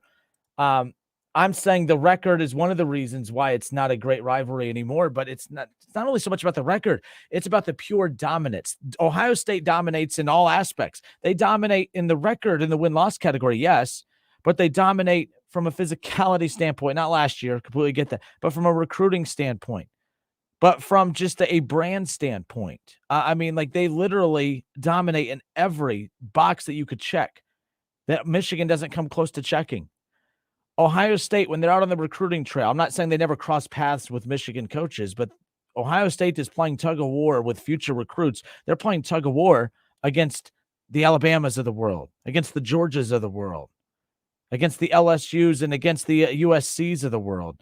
Those are the teams that Ohio State's truly competing with now. Michigan's not recruiting at the level of Ohio State or anyone else. And let's be clear, recruiting is we know it's important. You know it's important, but you're acting like it's not important in this conversation. That matters. Ohio State dominates this rivalry from January 1st into the very last day of December every single year. This is dominating in recruiting. It's dominating in popularity. It's dominating, in everything you can imagine when it comes to football and the brand and everything. It's not a rivalry. It's not the greatest rivalry of all time. It's a rivalry because the history has set it up to be, but it's not the greatest of all time. But Matt goes on to say, it's also about the tradition, the fans, the hatred towards each other, the bickering back and forth, the stories and the memories of when it used to be a rivalry, the greatest rivalry in sports. And it could get back there. Some guy, I can't find his post. He brought up a good one a little bit ago about, if Michigan wins if they beat Ohio State this year and wins the national championship, that's definitely going to rekindle this. By the way, the fact that they're both 11-0 heading into this matchup on Saturday, that has rekindled it. It does matter again. This matchup this season, the rivalry, there's more into it than just based on 1 year results. But that's why I brought up earlier. When was the last time Michigan dominated in back-to-back seasons? They did it last year. Good for them. And they're doing it this year. Good for them. But this is the first time I've seen this program put back-to-back good seasons together in 22 years. So excuse me if I'm not falling for it right now. Maybe eventually you got to prove it. Ohio State has one bad year. They got 3 dominant years to follow it. And a down year for Ohio State is a 2-loss Rose Bowl championship winning team. That's a down. Last year was a down year for Ohio State. And that shows how high the standards are for Ohio State. So there it is. All right. It's the Justin Kinner Show with Kev Nash, 518-1410, 518-1410. That's the number to call and jump in on the conversation. By the way, when you talk about the bickering back and forth, we do that more with SEC fans. Ohio, there has to be a mutual respect. I don't respect Michigan. I respect what they used to be and what the rivalry used to be. I don't respect Michigan. They're not a player. They're a good team this year. Like, for instance, well, what are they this year? Well, what's TCU? Is TCU a major player? Are they an elite program? No, they're having a cute, adorable year. Like Michigan. They're having a cute, adorable year. But there's been way more of these inconsistent years for Michigan over the last 20 years than what we're seeing now. Anyways, we'll move on from that. I do want to get over to the NFL coming up here in just a minute. Kenny Grubb says, I think one of the greatest rivalries is you and Shaw. Don't know about that one, because just like Ohio State and Michigan, I dominate that rivalry too. So there's that. All right. Tonight, immediately following the show, we got the Buckeye Roundtable. It'll be 6 to 8 p.m. Ohio State basketball. They're 3-0 on the season.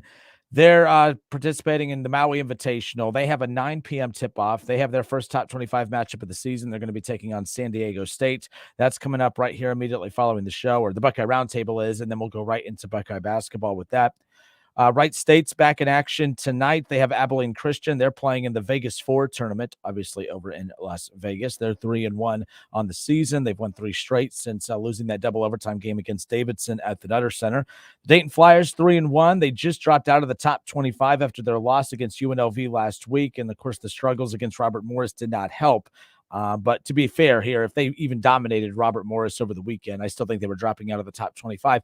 I pulled this up. Like, it is tough to get ranked in college basketball. Like, I think it's really hard to get ranked in college basketball. Like, you look at the fact that, like, I mean, Villanova, all right, Villanova, Ohio State, Michigan just dropped out. Did you guys see that crazy finish against Ohio last night? By the way, unbelievable. But, like, there's a lot. If you look at the teams that are all, like, in there in that others receiving votes category for the top 5 for college basketball, like Ohio State, they have dominated every single one of their opponents. They got 56 votes to get to the top 25. They're unranked still. They get a win over San Diego State tonight. Obviously, Chris Holtman's Buckeyes will be back in the mix of things. But that is interesting as far as I'm concerned. We'll see kind of what happens there. But San Diego State, Ohio State, battle of unbeatens. Ohio State looking for their first top 25 win. That's coming up tonight. But Dayton, they're 3-1. You want to talk about standards of a program. Like, the standards of that program are so high that we should be happy. And by the way, I think all UD fans are happy about the 3-1 start, but it's like, oh man, they fell out of the top 25. So everyone's a little bummed about that. This hasn't been the start to the season that UD fans were hoping for. They didn't look good against Robert Morris on Saturday or Sunday or whatever the hell it was over the weekend. But the bottom line is at the end of the day, like, they're 3-1. A couple UD fans, they always give me crap all the time because the Wright State versus UD conversation I always have, and whatever, my affiliation, my loyalty falls with Wright State. That's fine. But we always give each other crap all the time. But the one thing I told them is, like, you guys are expecting me to take shots. I'm not. The bottom line is UD is 3-1 and they're not playing good basketball. They are a lot further along right now as we sit here in mid-November. We're past the mid-November point. They are a lot further along right now, record-wise and production-wise. Last year, they were not playing well and losing a lot of bad games. They're not playing well right now, and they're still 3-1. And you know what I mean? Like, that tough loss against UNLV, but this team has a lot of issues they need to iron out. But UD doesn't play again until Wednesday. I think that's like a 2 or 2:30 tip-off. They got Wisconsin in the Battle for Atlantis matchup right there, but they have an opportunity to go up against some really good teams. And, UD has a habit of this where they don't look sharp against teams like Robert Morris or Lindenwood or UNLV on the road. They haven't looked good against these not top 25 teams. But now they're about to go up against some of these top teams in the Battle for Atlantis. Wisconsin, not a top 25 team, but it's still a very good Big Ten team. UD always has a habit of playing their best basketball against these caliber of teams. So I expect UD to have a big one on Wednesday. And then when they come back to the arena, about next week, we're all going to be scratching our heads like, who is this team? Is this the team that dominated those high caliber opponents in the Battle for Atlantis? Or are they the team that struggled against SMU, that struggled against, Lindenwood? They pounded them, but they didn't look great doing it. And they didn't look good this past weekend. But we're going to be wondering. But I think as long as they're getting better each game, they just got Malachi Smith back over the weekend, so that kind of helped. I can't remember. I think he played 12 minutes. He didn't play. I can't remember how many minutes he played, but he got a good chunk of time out there. They're trying to get him out there, but the team's getting healthier, and that's all that matters at this point. But college basketball in full swing. Again, Ohio State tonight against San Diego State, Maui Invitational. Wright State, Abilene Christian in the Vegas 4. It's a 7:30 tip-off, and then UD off for a couple days, but they'll have their Battle for Atlantis matchup against Wisconsin coming up on Wednesday. All right, it's the Justin Kinner Show with Kev Nash here on 1410 ESPN Radio. The Bengals, they destroyed Kev Nash's Pittsburg Steelers. They destroyed Kev Nash's Pittsburg Steelers. And everyone's expecting me to discredit their win over the Steelers. I'm not, actually, because there's beating bad teams and then there's destroying bad teams. And although I thought Cincinnati looked pretty poor to start the matchup, I thought Joe Burrow, the Bengals found a way to rise up over their quarterback's turnover issues yesterday. I'm joking, guys. Relax. No, Joe Burrow looked a little weird to start. Pittsburgh always plays them tough. They have the same strengths that the Browns do when it comes to the pass rushers and just the guys that can get to them and create havoc. But the Bengals looked good yesterday, and the reason I'm most impressed is because that type of game from Joe Burrow, we thought only happened because they had Jamar Chase. He had a fantastic game yesterday. We're going to talk about the Bengals and the Steelers coming up, what that win for the Bengals means. Then we're going to talk about my Cleveland Browns. The Cleveland Browns, they've pissed me off. not because they lost, but it's because of the stupid stuff that comes out of Coach Stefanski's mouth in every single post game. I'm tired of hearing, we got to be better. We got to be better. I've been hearing we got to be better for 3 years now. We got to be better. We got to be better. No, we just got to get a new coach. Some guy on Facebook, I've been arguing with him all season. Stop blaming Stefanski. I'm over Stefanski. I'm over Joe Woods. I'm over this season. Deshaun Watson comes back next week. Don't care. That doesn't matter. Unless Deshaun Watson is going to play at linebacker, that don't really matter a whole hell of a lot. And honestly, couldn't do worse. Bengals Steelers talk when we come back.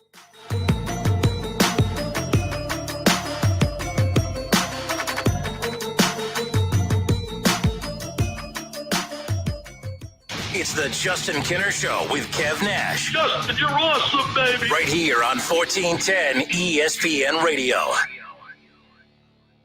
ESPN 1410 Wing AM weather. The mid-afternoon and early evening will be clear and sunny, a high near 45. Tonight's going to be clear and cold, a low near 25.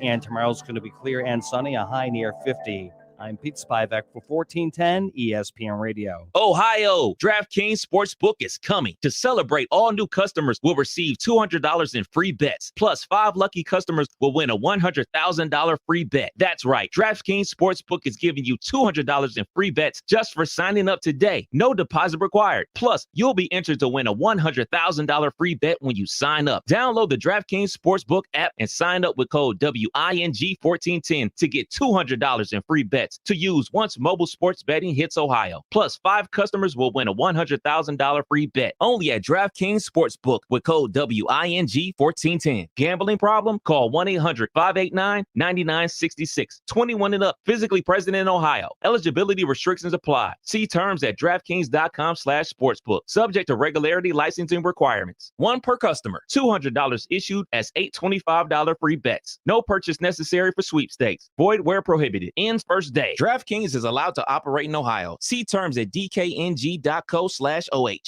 Don't put it off any longer. You know it's time. Time for a bathroom upgrade by Bath Creations. Bath Creations is a leader in bathroom renovations, providing the very best value in bath and shower remodeling and proudly made in the USA. With Bath Creations, you get a beautiful modern bathroom that's safe, comfortable, and affordable. Attention first responders, veterans, and active military. Save $500 off your purchase right now. Visit Poe Avenue in Dayton or online at mybathcreations.com. And upgrade today.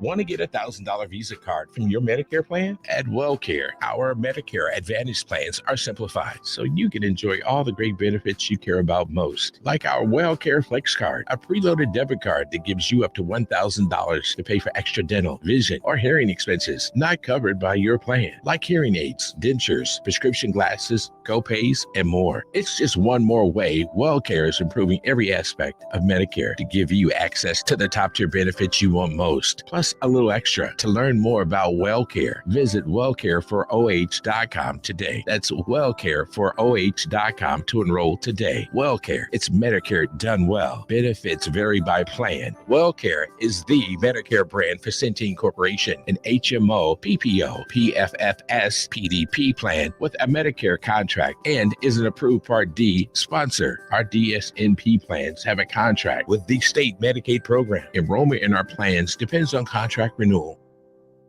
If you need new roofing, siding, or gutters, skylights, or patio enclosures, if you're a homeowner or business and need someone you can trust, don't take a chance. Enhance with Lance. Lance Roofing and Siding in Fairborn has been satisfying customers since 1993 and hold an A+ rating with the Better Business Bureau. Lance Roofing and Siding, 8460 Dayton Springfield Road in Fairborn. Call for a free estimate at 864-2722. That's 864-2722 or online at lanceroofing.com.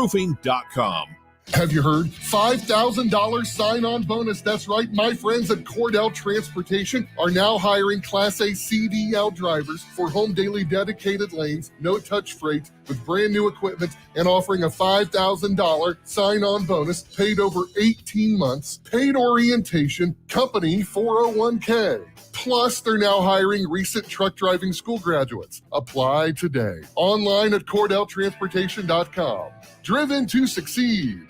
Science proves quality sleep is vital to your mental, emotional, and physical health. The Sleep Number 360 smart bed senses your movements and automatically adjusts to help keep you both effortlessly comfortable. And it's temperature balancing, so you stay cool. So you're at your best for yourself and those you care about most. Life-changing sleep, only from Sleep Number.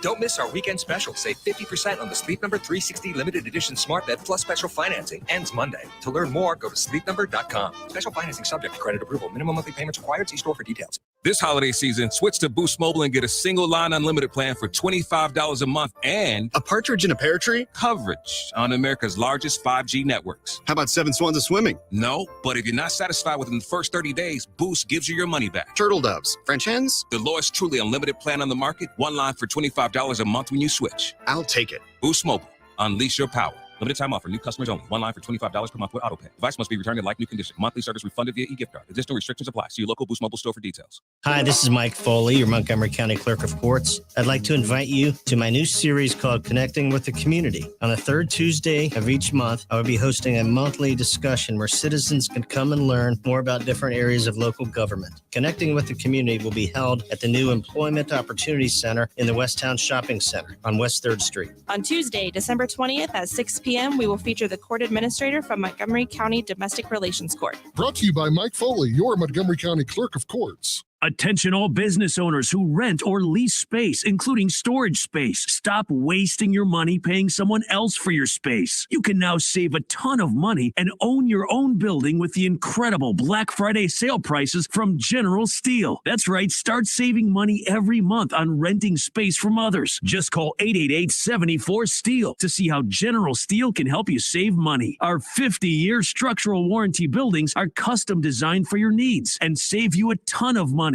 Call 888-74-STEEL. Take it from a successful entrepreneur. If you need to expand or start a new business, you need General Steel. Great team and the competitive pricing is the reason I went with General Steel. Call 888-74-STEEL now, and you can get any of our popular quick construction structures, including a 40 by 60 foot building or a 50 by 100 clear span building at Black Friday savings. Call 888-74-STEEL. That's 888-747-8335. 888-74-STEEL.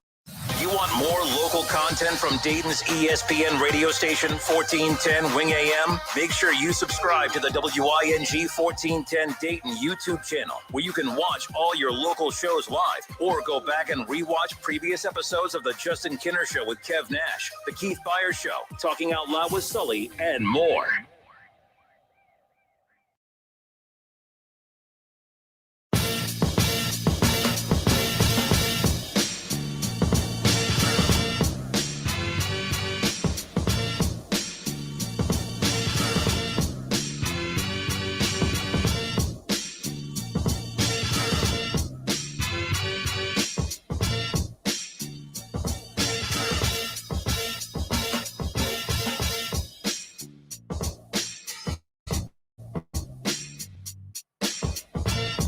Justin Kinner with you here on 1410 ESPN Radio. The holiday help out food drive from this past weekend was a huge success, and a lot of it and all of it had to do with each and every one of you who took the time to come out and donate. I did make a list of some of the names that did stop out. David Shaw stopped out.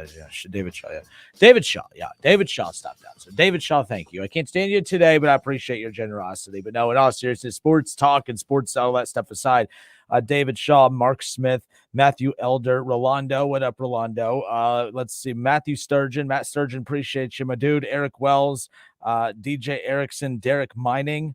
Let's see. I mean, again, the list goes on and on. I made sure that every time someone said they heard it on Wing, I mean, we have 2 sheets full here. And again, like that was pretty cool, especially when the Good Neighbor House backed out, on Sunday. We had a little bit of a slow day, slow night on Friday, just with how miserably cold it was. Saturday was pretty cold too, but really people started kind of picking it up a little bit, which was nice. And then Sunday, everyone came out. Like we packed that van, and to see the Good Neighbor House take that out. I've been checking and trying to refresh my email because we partnered up WRU, 92.1 WRU and Faith Daniels. The holiday help out food drive started with them for the last 7 years. It's been out at the Trotwood Firehouse, and it was the same this year. We just added a second location with us, and over 100 families every year are selected and assigned, and holiday meals are put together for them. Families in need in the Miami Valley, and that includes like a turkey and all the fixings for a Thanksgiving Day meal. Families that are really struggling to be able to have one. So in the past it's been close to 100, but the last I checked, the last email update that I got said that we were close to 200. We doubled it. We doubled the amount of families in need in the Miami Valley this year that needed help, this time of year to be able to at least have a Thanksgiving. And then what's cool is all the excess food, all the food that's left from that goes to stock all the pantries. I think they said they have about 9 pantries throughout the Miami Valley. So that's pretty cool. Just want to say thank you. It's the first time we've been involved in something like that, like where we spearheaded it ourselves. And that was really cool because, I interact with you guys on the social media side of things. And, and I do appreciate, because usually it's just you guys telling me how horrible I am. And that's fine. That's the part of the job. But then to see a lot of you who put that to the side, who don't care for me and still brought out items to help the community, that I can't tell you how much I appreciate, because that was really cool. And then to get that email earlier and to hear how many families are getting help because of that this year, I think is pretty neat. Not because of the work we did, not because of me, because of you guys. I just want to say thank you to you guys. You guys made that possible. But that was really neat because it was cold. And I was like, man, people aren't going to get out and come do this. They're not going to get, and sure enough, you guys did. So thank you. You made it worth it. And we're already in talks of how to do it bigger and better next year. So thank you. Really do appreciate that. 518-1410, 518-1410. That's the number to call and jump in on the conversation. So the NFL yesterday, again, look, by the way, everyone think I've avoided the first hour and a half of the show talking NFL because the Browns lost. Guys and gals, the Browns lose every damn week. They're 3-6. They're 3-7. I'm sorry, 3-7. 3-7 are my Cleveland Browns. And I'm not going to lie to you. So when the season started, I did not project them to make the playoffs. And for reasons that are not the reason why they're not making the playoffs right now. I thought that the run game was going to be good enough to keep them in every game. And it has been. It hasn't been recently, whether it's O-line issues, whether it's Nick Chubb, whether it's the play calling. I'm assuming it's not Nick Chubb. Let's just put it that way. It's just not been good. I thought they would win a lot of games and remain close to games because of the run game and the defense. Jacoby Brissett is horrible, or has been horrible in years past. I actually don't think he is that bad. I don't want him as my starting quarterback moving forward. But again, Jacoby Brissett is the perfect starting quarterback. He has excellent size. He can throw a good ball. He doesn't have a great deep ball, but man, he doesn't know. Watching him run is painful. I mean, do you guys, like Browns fans, you know what I'm talking about? When he breaks out in stride, I'm like, my God, he averages a half a yard a second. I mean, it is brutal. But they're not losing games just because of that right now. Like, I do think that more points could be put up on the board with Deshaun Watson. I think that he adds an element that, like, it's not just the passing. I think he's a better passer than Jacoby Brissett, but the passing game hasn't been god-awful. They haven't had the deep ball. That's the problem. Now, is that because they don't have any burners down the field? We're about to find out because, again, with Deshaun Watson coming back in a week and a half and really fully back in a month, like the Browns aren't making the playoffs, but it's really about over the next month and a half for the Browns to figure out who's going to be a part of this journey moving forward and who isn't. And I think a lot of the guys that are going to be gone are going to be on the defensive side of the ball. They are losing games because they are just piss poor defensively. It is absolutely embarrassing what is happening. And let's keep in mind, Browns fans, I've been telling you guys this since last year. Statistically, the Browns last year, the Browns were the best defense in the AFC North last year. Statistically. That's not true. I would take the Bengals defense over the Browns defense any day of the week. But statistically, last year, they were better than the Bengals. There was a stretch this year where their defense was better than the Bengals statistically, but at no point did I feel that that was the case. The Bengals defense, I love their defense. But last year, the Browns gave up the least amount of points in the division and the least amount of yards in the division. And they were statistically the best. Watch them. They're not good. They're not good this year. And statistically, it's now showing that that is not the case on top of that. But it has been absolutely horrendous watching how bad this defense is. And what's even more horrendous is watching and listening to Kevin Stefanski continue to make excuses. The Cleveland Browns are surrendering 27 points per game, 26.9 to be exact. Only the Lions are giving up more. The Lions are giving up just a hair over 28 points per game, but it doesn't matter. Now, yesterday, you give up 30 points against Josh Allen and the Buffalo Bills, but like that's expected. That's Josh Allen. That's the best quarterback, second best quarterback in the NFL behind Patrick Mahomes, right? Like that's kind of expected. That's a high-powered offense, but they can't run the ball, but they ran the ball. They ran the ball right down the Browns' throats. In fact, Josh Allen, I talked about being the second best quarterback in the NFL. Did you know Josh Allen really wasn't a major factor yesterday? He made some big throws. He threw a couple touchdowns, but Josh Allen wasn't just dicing up this Browns defense. No, it was every time they handed the damn ball off, it was 6-7 yards. And then contact was made, and then the third or fourth contact was made before they finally pulled someone down. It's absolutely unbelievable. I thought Jacoby Brissett would be the reason that the Browns lose football games this year, and it is all on the defense. Jacoby Brissett, from a QBR standpoint, he has the 6th best QBR in the NFL. Better than Joe Burrow. And I've always thought that he's better than Joe Burrow. No, but seriously, Jacoby Brissett, he has the 6th highest QBR in the NFL. Tua has the highest. Josh Allen at number 2. Jalen Hurts, coming in at 5. So very interesting as far as how that's all kind of broken up. So there you go. But I've also been saying for a couple years now that the Browns struggling and losing games, they tried pinpoint. Like Kevin Stefanski has to be better at this. Some guy on Facebook, I don't have the comments pulled up, but I'm sure you're chiming in. I know you have in the past about this, but let's be clear. I know that when it comes to football teams, the only thing that sells is offense. We're not talking about the defense. We're talking about the offense, right? So if a team's winning, it's because of the offense, even though most teams win because of the defense right now, right? And if teams are losing, we're blaming the offense as well. We're talking literally about Jacoby Brissett being the backup quarterback. We're talking about why isn't the run game better for the Browns? Why is this? Why is that? The offense is not the problem for Cleveland. It's the defense. And I said this last year, that the defense is the problem for the Browns. People kept falling in love with this idea that, well, statistically, they've given up the least amount of yards and they've given up the least amount of points. The reason that they were giving up the least amount of yards and the least amount of points is because Cleveland is very good at dominating time of possession. The last 3 years, the Browns are top 3 in time of possession. And that doesn't matter who your quarterback is. Everyone was blaming Baker Mayfield. Baker Mayfield, by the way, is really bad this year and was really bad towards the back half of last year. I think a lot of that had to do with that shoulder injury last year, but he has regressed and regressed mightily. I don't care what anybody else say. He was very, very good that 2020 season. Stop trying to convince yourselves otherwise. He wasn't Joe Burrow good. He wasn't top 5 good. Baker Mayfield was a very good quarterback in 2020, and I would have had no problem if that version of Baker Mayfield is who we still had moving forward. But it's not the case, and that's fine. So when people started blaming Baker for all the Browns issues, I said, you guys got to stop with this. This isn't a Baker Mayfield issue. This is the defensive issue. In fact, I guess after the game yesterday, a bunch of players went into the locker room and exploded and were arguing amongst one another, screaming about the defense. Daryl Ryder covers the Browns for the Fan over in Columbus. He said, for weeks, players have been dropping subtle hints that Joe Woods is the problem. It boiled over in Detroit in the postgame. Instead of addressing the heart of the issue of firing Woods, Stefanski's plan is to speak with the players that spoke up. Stefanski, how about you shut up and go take care of what the major problem is, and it's Joe Woods. Because I have a hard time believing that as talented as these kids were in college and as talented as these kids were in their first year in the league, how they have regressed each year. You have Myles Garrett. You have Jadeveon Clowney. You have really good secondary pieces in Denzel Ward and others.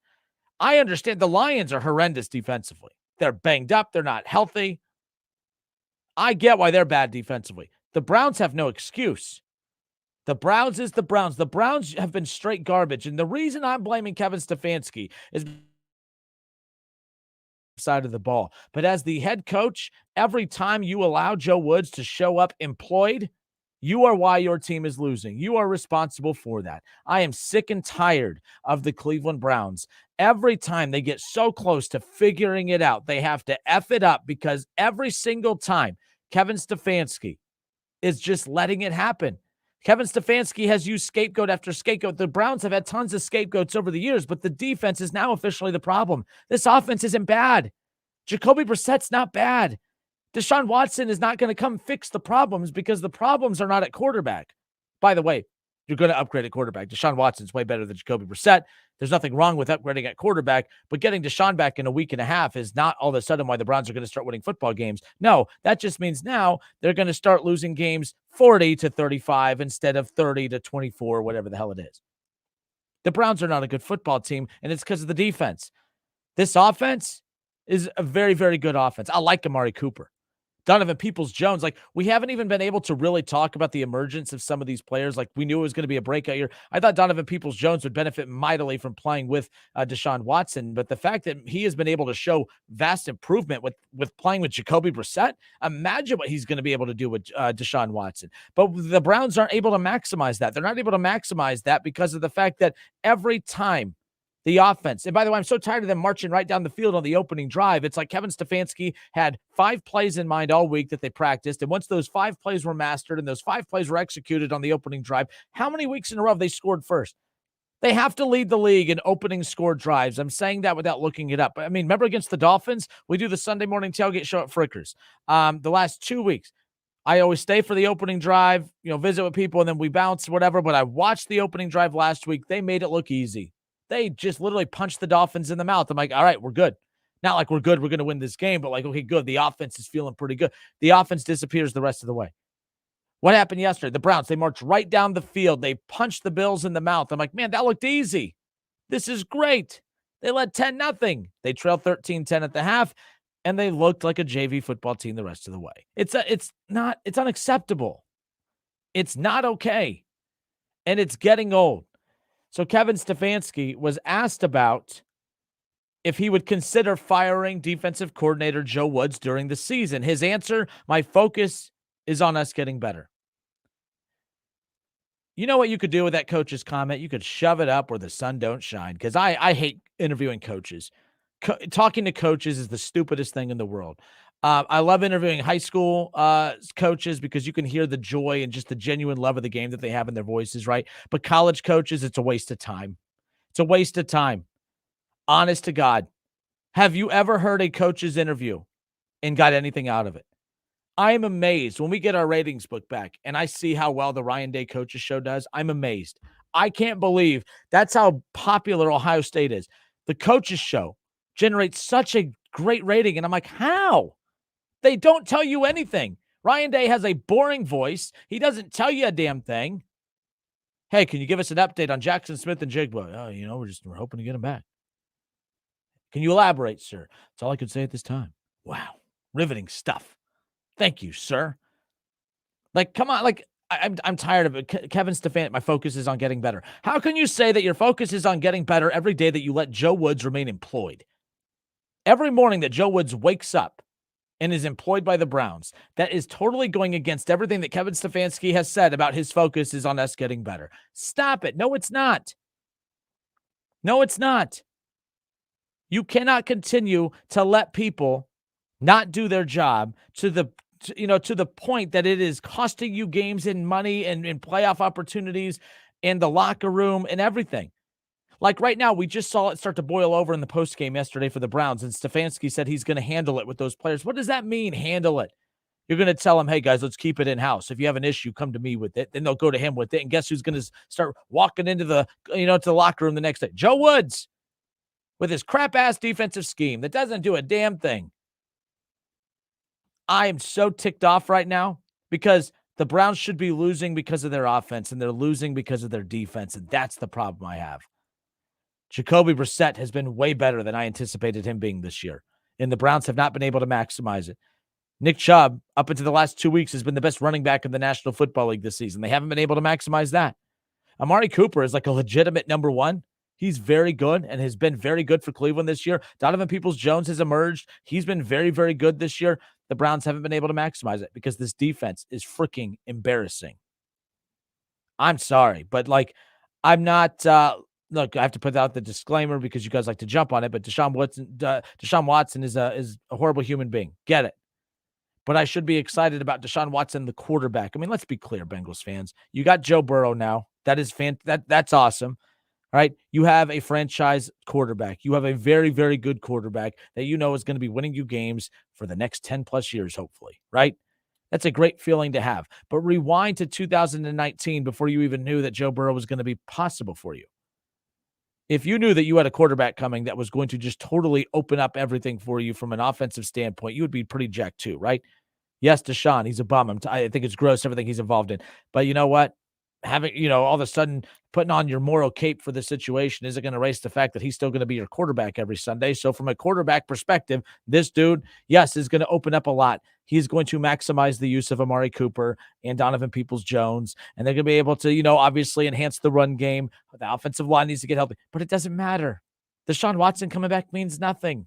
It means absolutely nothing. And it means nothing not because the offense was so bad for 11 weeks that they're now buried before he even gets back. It's bad because the defense is just so horrendously bad. My goodness. All right, I got the negative out of the way. Let's talk about the positive. The Cincinnati Bengals back in the playoff conversation. If the playoffs started today, they're sitting comfortably in that 7 spot.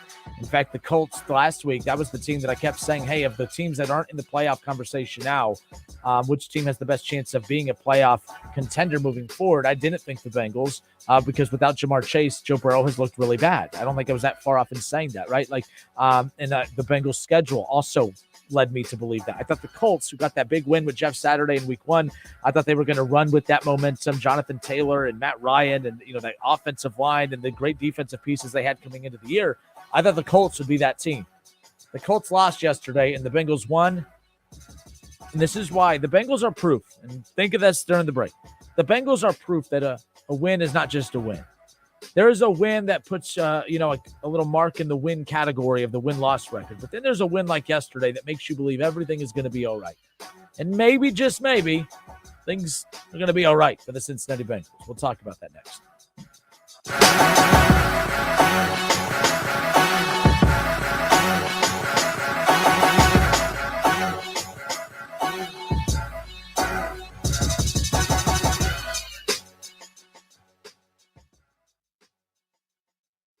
The Justin Kinner Show with Kev Nash. Presented by Brad Mays with Home Experts Realty. Weekdays at 3 p.m. on 1410 ESPN Radio. Dell's early Black Friday starts now with savings on popular PCs powered by 12th Gen Intel Core processors. Call 877-ASK-DELL. Want to make tonight's dinner a true winner? Just stop by Lee's Famous Recipe Chicken and pick up a 12-piece family meal at a great price. You'll get 12 pieces of our classic Famous Recipe Chicken that's honey-dipped, hand-breaded, and pressure-cooked just right, along with 3 of our large sides and 6 fluffy biscuits. This is temptation times 12. Get the family meal that's big on flavor and on value with the 12-piece family meal. Only at Lee's. Famous for chicken. My dad has a cold, but also has high blood pressure. That's why I got him Vicks DayQuil High Blood Pressure for max strength daytime relief. Unlike some ordinary cold medicines, it's specially formulated for people like my dad. DayQuil High Blood Pressure is sugar-free, alcohol-free, and decongestant-free. Vicks DayQuil High Blood Pressure. The daytime, non-drowsy, coughing, aching, fever, sore throat, cold, and flu for people with high blood pressure. Like my dad. Medicine. Use as directed. COVID-19 moves fast, and now you can too. If you feel symptoms, even if they're mild, you should test fast. Test positive and at high risk for severe COVID-19? Then act fast with authorized oral treatments that can be taken at home and must be taken within 5 days from when symptoms begin. COVID-19 moves fast, and now you can too by asking your healthcare provider if an oral treatment is right for you. Learn about a treatment option at treatcv19.com. This message is sponsored by Pfizer.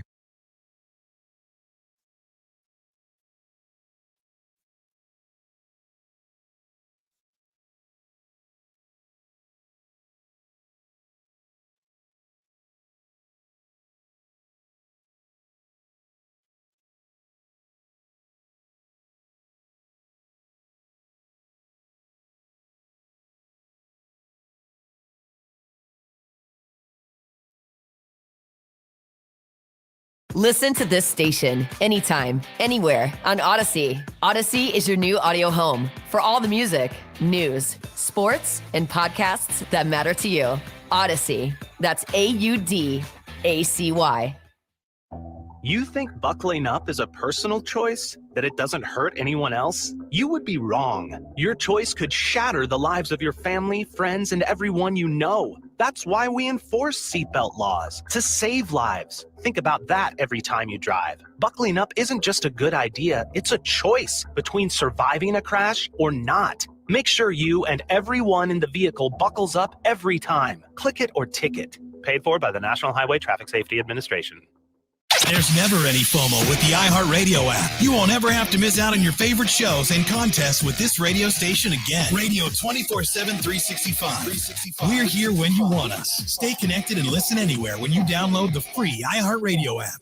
Need money for after-school and educational programs for your child? Qualifying families can receive $500 per child through Ohio's after-school child enrichment accounts. Funds received by a parent or guardian can be used on a number of educational activities, including tutoring, day camps and field trips, language and music lessons, and much more. You can find the full list of how funds can be spent and begin the process of receiving your educational account. Find out if your family qualifies by visiting aceohio.org today. Sponsored by the Ohio Department of Education, aired by OAB and this station. Make the big game sound even bigger with your new TV and sound system from Audio Etc. There is nothing better than a home theater or high-fidelity music system from Audio Etc. 4K is amazing, but just imagine the 8K experience. Come to Audio Etc's crazy cool showroom today and experience 8K TVs and projectors, short throw projectors from 100-inch to 130-inch, all the way to your high-end dream system. Audio Etc has tons of new inventory in stock, while everybody else is back-ordered or out of stock. Get special deals on a TV and your dream system today. Audio Etc can bring any big game home. It's better than being there. You have to see it to believe the incredible quality of the picture and sound. If you can't afford your dream system, check out our huge selection of vintage and pre-owned components. Audio Etc, powered by Klipsch, Bowers & Wilkins, SVS, Marantz, Denon, Sony, and a whole list of high-performance brands that you've probably never heard of. 551 Congress Park Drive in Centerville. Audio Etc's crazy cool showroom. The Justin Kinner Show with Kev Nash. Presented by Brad Mays with Home Experts Realty. Weekdays at 3 p.m. on 1410 ESPN Radio.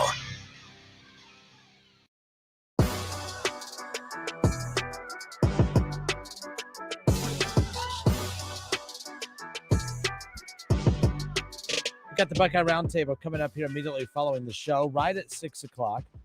2 hours of the Buckeye Roundtable, and then we'll have Ohio State basketball. Ohio State against San Diego State in the Maui Invitational. Ohio State 3-0 on the season. The updated top 25 rankings came out today for college basketball. The Dayton Flyers, who came into the season in the top 25, as high as 24, moved up to 21, now have dropped all the way out of the top 25 after their loss against UNLV on the road last week, and then their struggles against Robert Morris this past weekend, which could be a good thing for Dayton. Stop playing for the top 25 and just focus on getting that rotation right and getting prepared, especially for the battle for Atlantis. They got Wisconsin coming up on Wednesday, but a big one tonight for the Buckeyes on the hardwood. But I know Buckeye fans right now, as much as you love Ohio State, when it comes to all sports, the big focus is on the big game coming up this weekend. I got NFL talk coming up around the corner. I promise we're going to get into this Bengals side of things. But we opened up the show today. I did not think the topic was going to be that big a deal, but I just was mainly talking about the fact that I don't think the Ohio State-Michigan rivalry, it is a big rivalry. It is huge when you talk about the history of the Ohio State-Michigan matchup. But someone asked me, do I consider it the biggest rivalry in sports today? The only reason I don't is because of Michigan. I think there has to be some kind of competitive balance when it comes to an elite rivalry, and it may be elite amongst Ohio State and Michigan. I just don't think it stacks up against Duke, North Carolina, and others right now, and that's not a shot at Ohio State. The problem is when you look at Duke and North Carolina, when you talk about that rivalry right there, they've played their last 100 games, it's dead even. 50 wins for Duke, 50 wins for North Carolina. And they both have multiple national championships in that run. They both have multiple top recruiting classes in that run. They both dominate their conference year in and year out. There is competitive balance. They are elite programs. Duke is Ohio State. North Carolina is Ohio State. You see what I'm saying? Like, that's Ohio State dominates in recruiting. They dominate their conference. They dominate everything. And then there's Michigan. That is why I blame Michigan. That doesn't take away from what's happening this weekend. I mean, you got a battle of two 11-0 teams. You have number 2 versus number 3. You have the revenge aspect for Ohio State to get revenge on Michigan for beating them last year. But keep in mind that win for Michigan last year, that doesn't bring the rivalry back. That was their 4th win in 22 years. I mean, it's not, and of the 4 wins, they got that 1 win against Ohio State in that transition period when they went from obviously Tressel to Fickle to Urban Meyer. Look, bottom line is I'm not bad-mouthing Ohio State. I can't believe you guys got so mad at me for saying that earlier. Maybe now that I've said it in a calmer tone, maybe that'll help.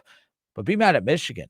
I don't know how you can look at how lopsided this is, and this isn't like a multi-recruiting cycle thing. Like, it's not like we're just talking about back-to-back recruiting cycles that have dominated Michigan for Ohio State. That would be silly. People keep bringing up the 90s, how Michigan dominated the 90s. Yes, they did. Now we're going on 3 decades of Ohio State dominating them since. It's a big difference. There has been a total of 7 coaching changes combined between the two schools, and nothing has changed. When it went from Tressel to Meyer to Day, it has just been literally eat Michigan for lunch every single year. But this Saturday, it's a big one, Ohio State, Michigan. Not because I think it's the greatest rivalry in sports, but because I think it's the biggest matchup in college football, not just this weekend, but of all season, because of how much is on the line. Not because you guys think it's the greatest rivalry in sports. I think it's the biggest matchup of the weekend because it's 2 versus 3. And although the loser of the matchup still has a very, very good shot at making the playoff, nothing is guaranteed. This is a playoff game. This is a quarterfinal college. You talk about playoff expansion. This is a college football playoff quarterfinal matchup. The winner of this game definitely is in the playoff. The loser is still kind of in, but it might be an elimination game. The Big Ten championship is on the line, an opportunity to keep your national title hopes alive on the line. And for Michigan, the opportunity to start, erasing the perception that is, oh man, this is no longer a great rivalry because we haven't held up our end of the bargain. That's what I believe. In the last 22 years, you'll have Michigan have a good year. Like what was that, 2018 or 19, whatever it was, the JT Barrett, it was way before that. But you see my point that that big time matchup that ended in overtime and all that stuff. Like that was huge. That was huge. Michigan disappeared after that. You never see Michigan good for more than 1 year at a time anymore. This is the first time that's happened. They were good last year. They made the playoff. They beat Ohio State last year. Now they're 11-0. This is the first time in a while where they've been able to string together a couple of seasons. I blame Michigan for why my perception of this rivalry is not as great as everyone thinks it is. I think Ohio State is great. I think that Alabama is a bigger rivalry for them because of Alabama and them. They're in the same level. The SEC and Ohio State, they're playing at the same level. For us to say that Michigan is our greatest rival in sports right now, that means we're having to lessen ourselves to go swim with them to make them feel better? No. And I as much as I hate Michigan, I'm not going to prop them up because of how dominant Ohio State's been. You're doing a disservice to yourself, Ohio State, by allowing Michigan to come along for the greatest rivalry in sports mantra, because Ohio State has separated themselves from a recruiting standpoint, from a brand standpoint, from a program standpoint, from a perception standpoint. Every time you go swimming in the same waters as Michigan, I think you're doing a disservice to yourself. I'm not being a Buckeye homer here. It's common sense. It's common sense. Don't bring up Auburn and Alabama. Auburn at least wins national championships, right? They at least get there. They make things interesting. Michigan doesn't, or at least hasn't up until the last 2 years. But there could be a big injury that could play a role in what the outcome of this matchup coming up on Saturday, Ohio State and Michigan. Corum is something that everyone's been kind of keeping an eye on. Man, how about that? Teams 1 through 4, all almost losing. I said this past weekend in college football, it was the most eventful, uneventful weekend ever. It was the biggest weekend of things that almost happened. Number one, only won by 10 against Kentucky. They didn't look good. They could have went down. Ohio State almost lost to Maryland, right? They didn't look good. All right. Michigan almost lost to Illinois. TCU almost lost to Baylor. Number 5 went down. Tennessee lost. USC almost lost to UCLA. You see what I mean? Like, it was the most eventful, uneventful weekend. It was just a weekend full of things that almost happened. But man, what a wild ride it was. And this is what it's all about. And it sets up what is going to be a fantastic weekend, especially not because Ohio State, Michigan, the greatest rivalry in sports. No, it's because it's number 2 versus number 3. Playoffs on the line, Big Ten championship on the line, a chance to win a national championship on the line. That's why it's big this weekend, not because of this weird rivalry that everyone says is so great when Ohio State has won 17 of the last 20. Anyways, 518-1410, our guy, big Buckeye fan, Tennessee Jeff, waiting for us. Tennessee Jeff, how are you, my friend? Good. Can you hear me? Yes, sir. Okay, we'll get to Corum in a second. Since I've messaged you and talked to you 10 minutes ago, I don't know if you've heard of Jeff Snook, but the guy's solid. And I just spoke with him. Let's go 75%, 25 instead of what I just told you 100. But I'm going to get to it in a minute. So, dude, I rarely disagree with you, and I don't know. I don't know your. Like, I don't know. Like, I'm being honest. I don't know where you're from. I don't know if you're from. Where are you from? Here, Ohio. I'm born in Texas, but I've lived here pretty much my whole life. Okay. I'm just trying to get it out with the best wordage I can. And I don't need to school you, dude. You do this for a living. But North Carolina, Duke. Carolina, Clemson, UCLA, USC. First of all, again, all do it because I really like you. To say Alabama is a bigger rivalry than Michigan, that is just outlandish, my man. Again, I love you. You're one of my favorite guys on all of radio, but that's just insanity. Now, now I don't know if anybody's really spent. I'm just a fan. I'm like you. Well, I'm not even. You do this for a living, but I'm just a fan like anybody else. But I do this with very. I really pay attention. Like this next game day Saturday when I go there, it's not. I'm invited to tailgates. I don't want to tailgate. I don't know. I've never drank any kind of liquor, beer, nothing. Game day. This is important to me, especially this game. This game, when I walked out of there last year with 7 and change to go, we're down 8. I was sick. Now, again, I take a real serious. Maybe I should get some kind of a life other than this, but there's no. And there is no bigger rivalry than this game. There's none. Even when we were beating them, curb stomping them every year. Same thing, then we had Cooper. Cooper was, what was he, 2-10-1 or something? So it goes back and forth. Now, it is hard to get up for the rivalry when we know going in Zeke's going to get 27 carries for 250 or whatever it was. It's hard. We knew we were going to be, but something was different last year. I don't know if something's going to be different Saturday, but in my opinion, everybody's got an opinion. That's what makes America great, I guess, is this is without a doubt, man. And I can give you plenty of examples, but you have a radio show to do on why this is without a shadow of a doubt the best rivalry in sport. Just tour the Woody Hayes Center for 2 hours and watch these kids practice and watch what it means and just talk to these coaches. I promise you, man, there's no bigger rivalry, I know for a fact, than this rivalry in college football. Maybe Red Sox, I can't say for sure because I don't know and I don't follow that stuff. I follow this. So that's just my opinion. This is a 365-day-a-year rivalry. It goes. You can't even.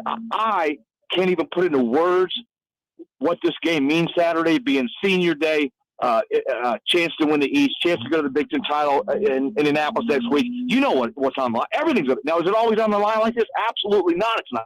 But this year, everything's on the line. So even when we were getting smoked and Cooper was there, all this great recruiting classes, it still was the greatest rivalry in college football. That's just my opinion, but it's a lot of other people's opinion. And I value your opinion because you do this for a living, but I just don't agree with what you're saying. Now, Michigan offensive tackle Ryan Hayes today on Twitter. Running back Blake Corum, he must not have got the memo, Justin, as far as keeping his mouth shut. Because, just like when we were at Virginia Tech, and I'm waiting to see who he trots out. If he trots out, if Meyer trots out Cardell or, come on, help me out. The press the B button against Virginia. Anyhow, you didn't know who was going to play it. My fault. Braxton. So you don't know. They don't have to announce this, and he's not going to. They're going to make us think he's playing. I don't think he's playing. Here's what their offensive lineman said today. He's a great player. This is offensive tackle Ryan Hayes. He's a great player, but everybody else is going to step up with him out. And then an hour later, and I'll send you the stuff if you want me to when we hang up. An hour later, they kind of backed up and said, "Oh, no, that wasn't the whole statement." Dude, if you watch when he went down, and let me get this straight. I want him to play. I don't want to. We've been dealing with you, like you said the other day. Second, third, Josh Pryor's out. We're down to Hayden, which is not too bad at all, actually. So there's no excuses. You bring out who you got. But when he went down, he didn't care about that ball. He went straight to his knee. I believe now, and then everybody's like, well, he's riding a bike, and they trot him back out for the next series. He played one down, and I think that was a grave mistake. No college football stadium in the country has an MIR machine. If there's ligament damage, I know this guy just went through a shoulder deal. You cannot see on an X-ray if there's ligament damage. I'm not a doctor, but I know a lot of people that know what's going on. I don't think he plays. And I will say this, and at 5 o'clock you probably got to press on. I know this much. After watching, I'm sure you watched Illinois, Michigan. After watching J.J. McCarthy and his receiving core, great offensive line, one of the best offensive line I love to have. Their line's better than ours. Blake Borman's better than all of our running backs. I know this much. J.J. McCarthy, if you load the box, even if he does play, he won't be 100%. They have zero shot, my man, to beat us without Blake, because McCarthy has got a noodle arm. He can't throw anything over 25 yards. If he does, it's most of the time inaccurate. So he's got nothing down the field. He's over guys. They got the one dude, number 8. He's really, I can't remember his name. But, we're gonna pound them. If they don't have Blake Corum, they got no shot. Like, it's gonna be ugly, and nobody's gonna really know until the first series of the game when either Blake Corum comes out or Stokes, because the number 2 guy's out. Stokes is he's kind of like a Caffey, the guy that quit the team and he's not on Ohio. He's okay, man. He's very, very average. Like I said, I don't think he's going to play. I want him to play, and I'm ready, man. And I love listening to you. You got any questions or thoughts? What's up? No, I mean, this matchup coming up this weekend, I mean, it's for everything. Like, I'm actually complimenting that team up north for finally doing their damn part and actually, like, living up to the hype and, like, making this matchup. Like, I blame them. It's still a big rivalry in my eyes. Like, it's still something I look forward to every year. The branding of everything is still there, but it's like I blame Michigan for why I don't wake up with butterflies like I used to. Now, last year got my attention again, and this year, obviously being 11-0, they have our attention again. But, you know, when I look at the fact that Purdue has more wins over Ohio State than Michigan since 2000, same thing with Penn State. Wisconsin has 4 wins. Like, Michigan, you know, we say it's Ohio State, Michigan, and everyone else. It's Ohio State and everyone else. Michigan is just as bad as these other teams have been. And I think we're doing them a service by propping them up to be a part of the rivalry whenever it's just been Ohio State for 22 straight years. That's kind of the point I had about it all. Oh, yeah, it's a great point. I'm just excited, and I it's been a long 360 days. We got 5 more days to wait, and I just can't wait to get a piece of them because I left there last year. Hey, last thing, how the heck did they do it for 9 years? It's been killing me for a year. 9 years?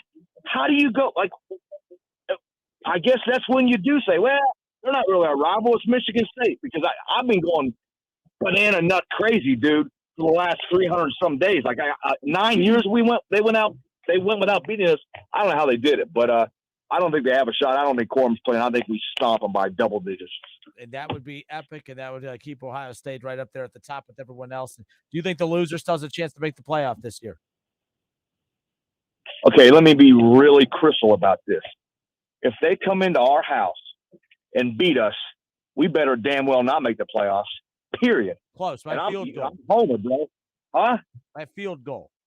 A 23-20 loss. I don't care if they beat us by a safety last play of the game. If they come into our house and beat us, we're done. Pack your bags for Pasadena. Period. I don't want to go. We can't.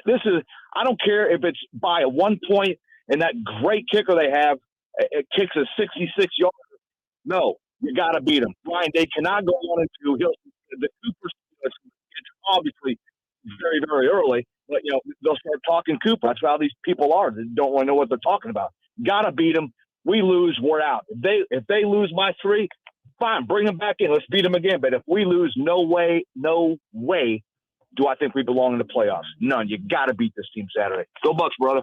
All right, good stuff. Appreciate the call. 518-1410. 518-1410.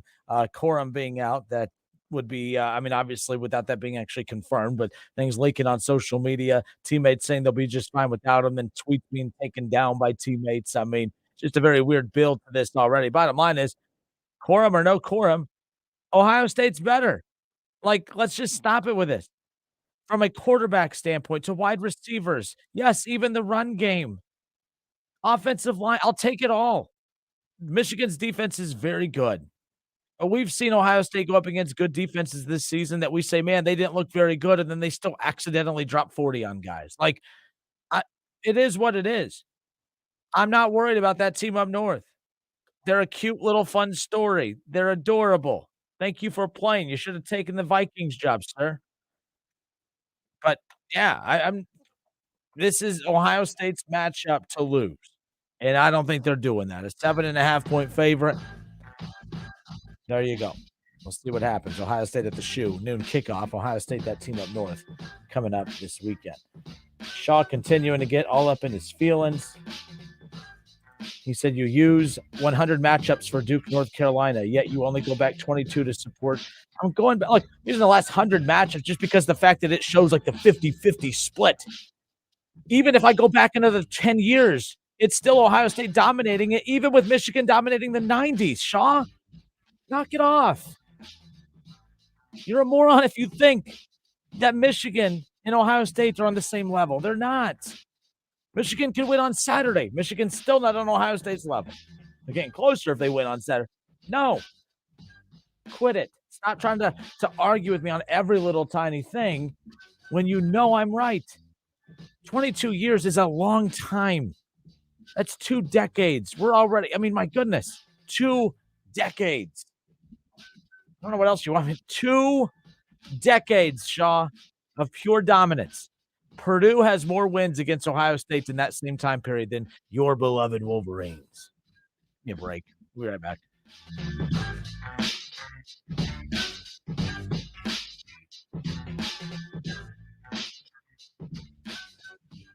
Listen, stream, watch. It's the Justin Kinner Show with Kev Nash, right here on Dayton's ESPN Radio, 1410 Wing AM.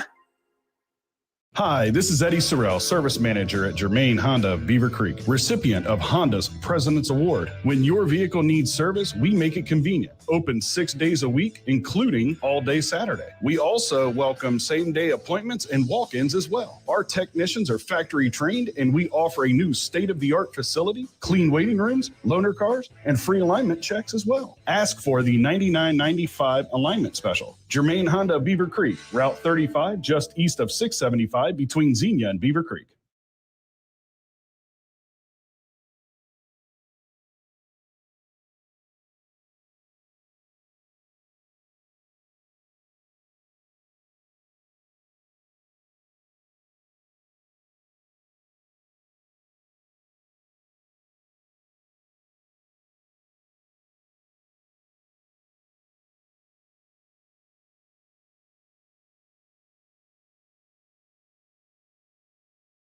Cordell Transportation is now hiring Class A CDL drivers. Excellent pay, benefits, and a $5,000 sign-on bonus. Apply today. Online at CordellTransportation.com.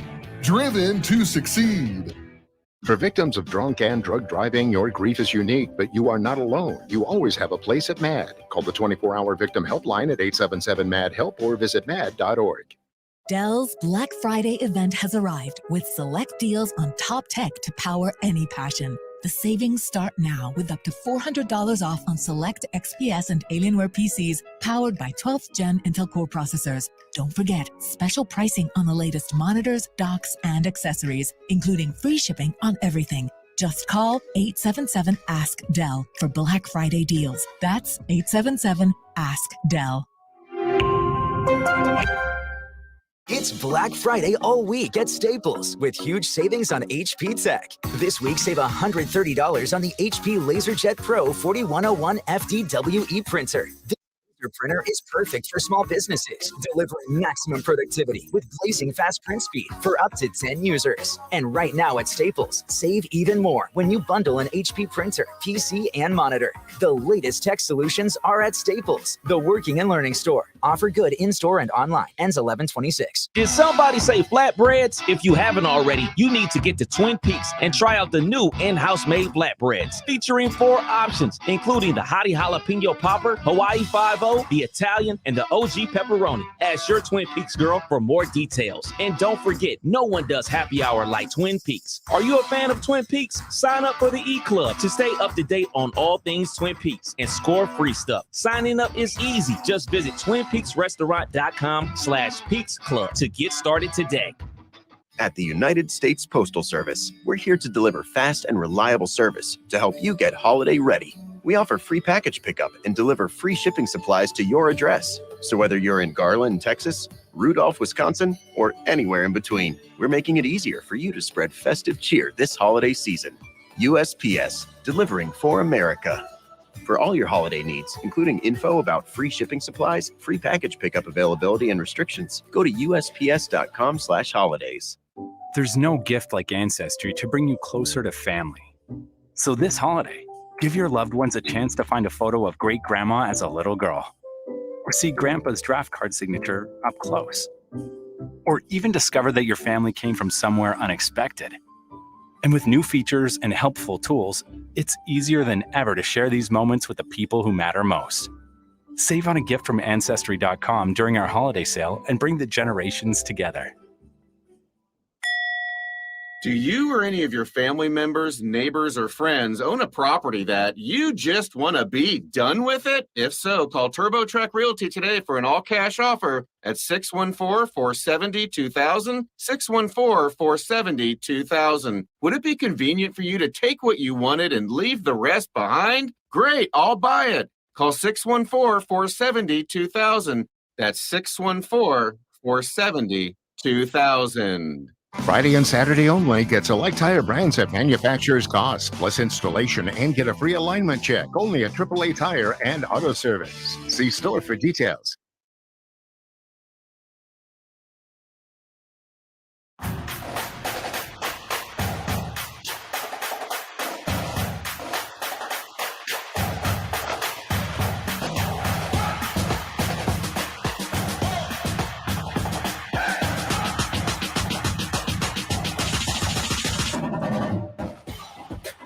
Justin Kenner back with you here on Dayton's ESPN radio station, 1410 Wing AM. 518-1410, 518-1410. That's the number to call and jump in on the conversation.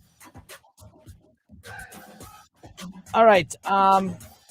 Chase Carter on Facebook. Let me make sure people can read some of these. Let's get this reset. But Chase Carter says, Kenner, how big of an eye roll did Kenner have when TCU made that field goal? Look, the crazy thing about TCU's the only one, I thought of all the teams in the top four, TCU's the only one that looked the way they were expected to look. And what I mean by that is they played a 4-loss team. Okay, they played a 4-loss Baylor team. And they were a 2.5-point favorite.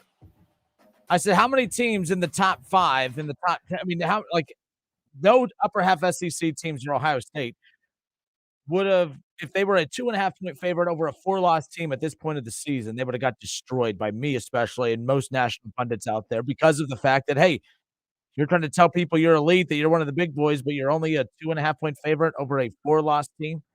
But hey, you know what? TCU, the spread was 2.5. They played to the spread. They did exactly what they were supposed to. They played a back and forth full 4-quarter game, literally a full 4-quarter game. Obviously only winning by 2.5-point favorites, but they got the win. But them only being, getting a one-possession win over a 4-loss Baylor team, you can argue they're the only team that did what they were supposed to this past weekend. Georgia did not look good. I think when the rankings come out tomorrow, I don't think there should be a number 1 team in the country. I think you take number 2 and you just move everyone back 1. Georgia moves to 2, Buckeyes to 3, Michigan to 4, TCU to 5. I think everyone should just move back 1. No one deserves that number 1 team. This is one of those years where they're Georgia is dominant just in a completely different way. They don't have that sexy offense. They have that defense that is literally separating them from absolutely everybody. There's not a lot of good defenses out there. I know people like to bring up Michigan's defense. This Michigan's defense is very, very solid, but keep in mind, again, a lot of that's propped up because of the ass offenses you go up against in the Big Ten. You don't believe me? Illinois has a top 5 defense in the country. Did you see what they did against Michigan? Yeah, that sexy offense of theirs. Yeah. Michigan, should have taken better care of business against, obviously, a team like Illinois, the team that got shut out just a week ago. But hey, you know what? Whatever. Ohio State should have blown out Maryland. They put up a lot of points. It should have never been that close, but give Tua's brother and Tagovailoa a lot of credit. Did exactly what he was supposed to. Tennessee, not just losing, but getting blown out. Unacceptable. That's why they're completely out of them losing. Even if they would have lost a close one, they would have been out of the playoff conversation. But the thing is, this isn't my SEC bias. You're going up against Spencer Rattler, who's a very good quarterback. That's the thing about those SEC teams. When you're going, it's sometimes not about the teams. It's about the level of quarterback that you're going up against. That's why, even those Big 12 years, when we're talking about all those programs without basic defense, every year you're going up against really good QBs. You're going up against really good, offensive playmaking teams. And the SEC is that right now.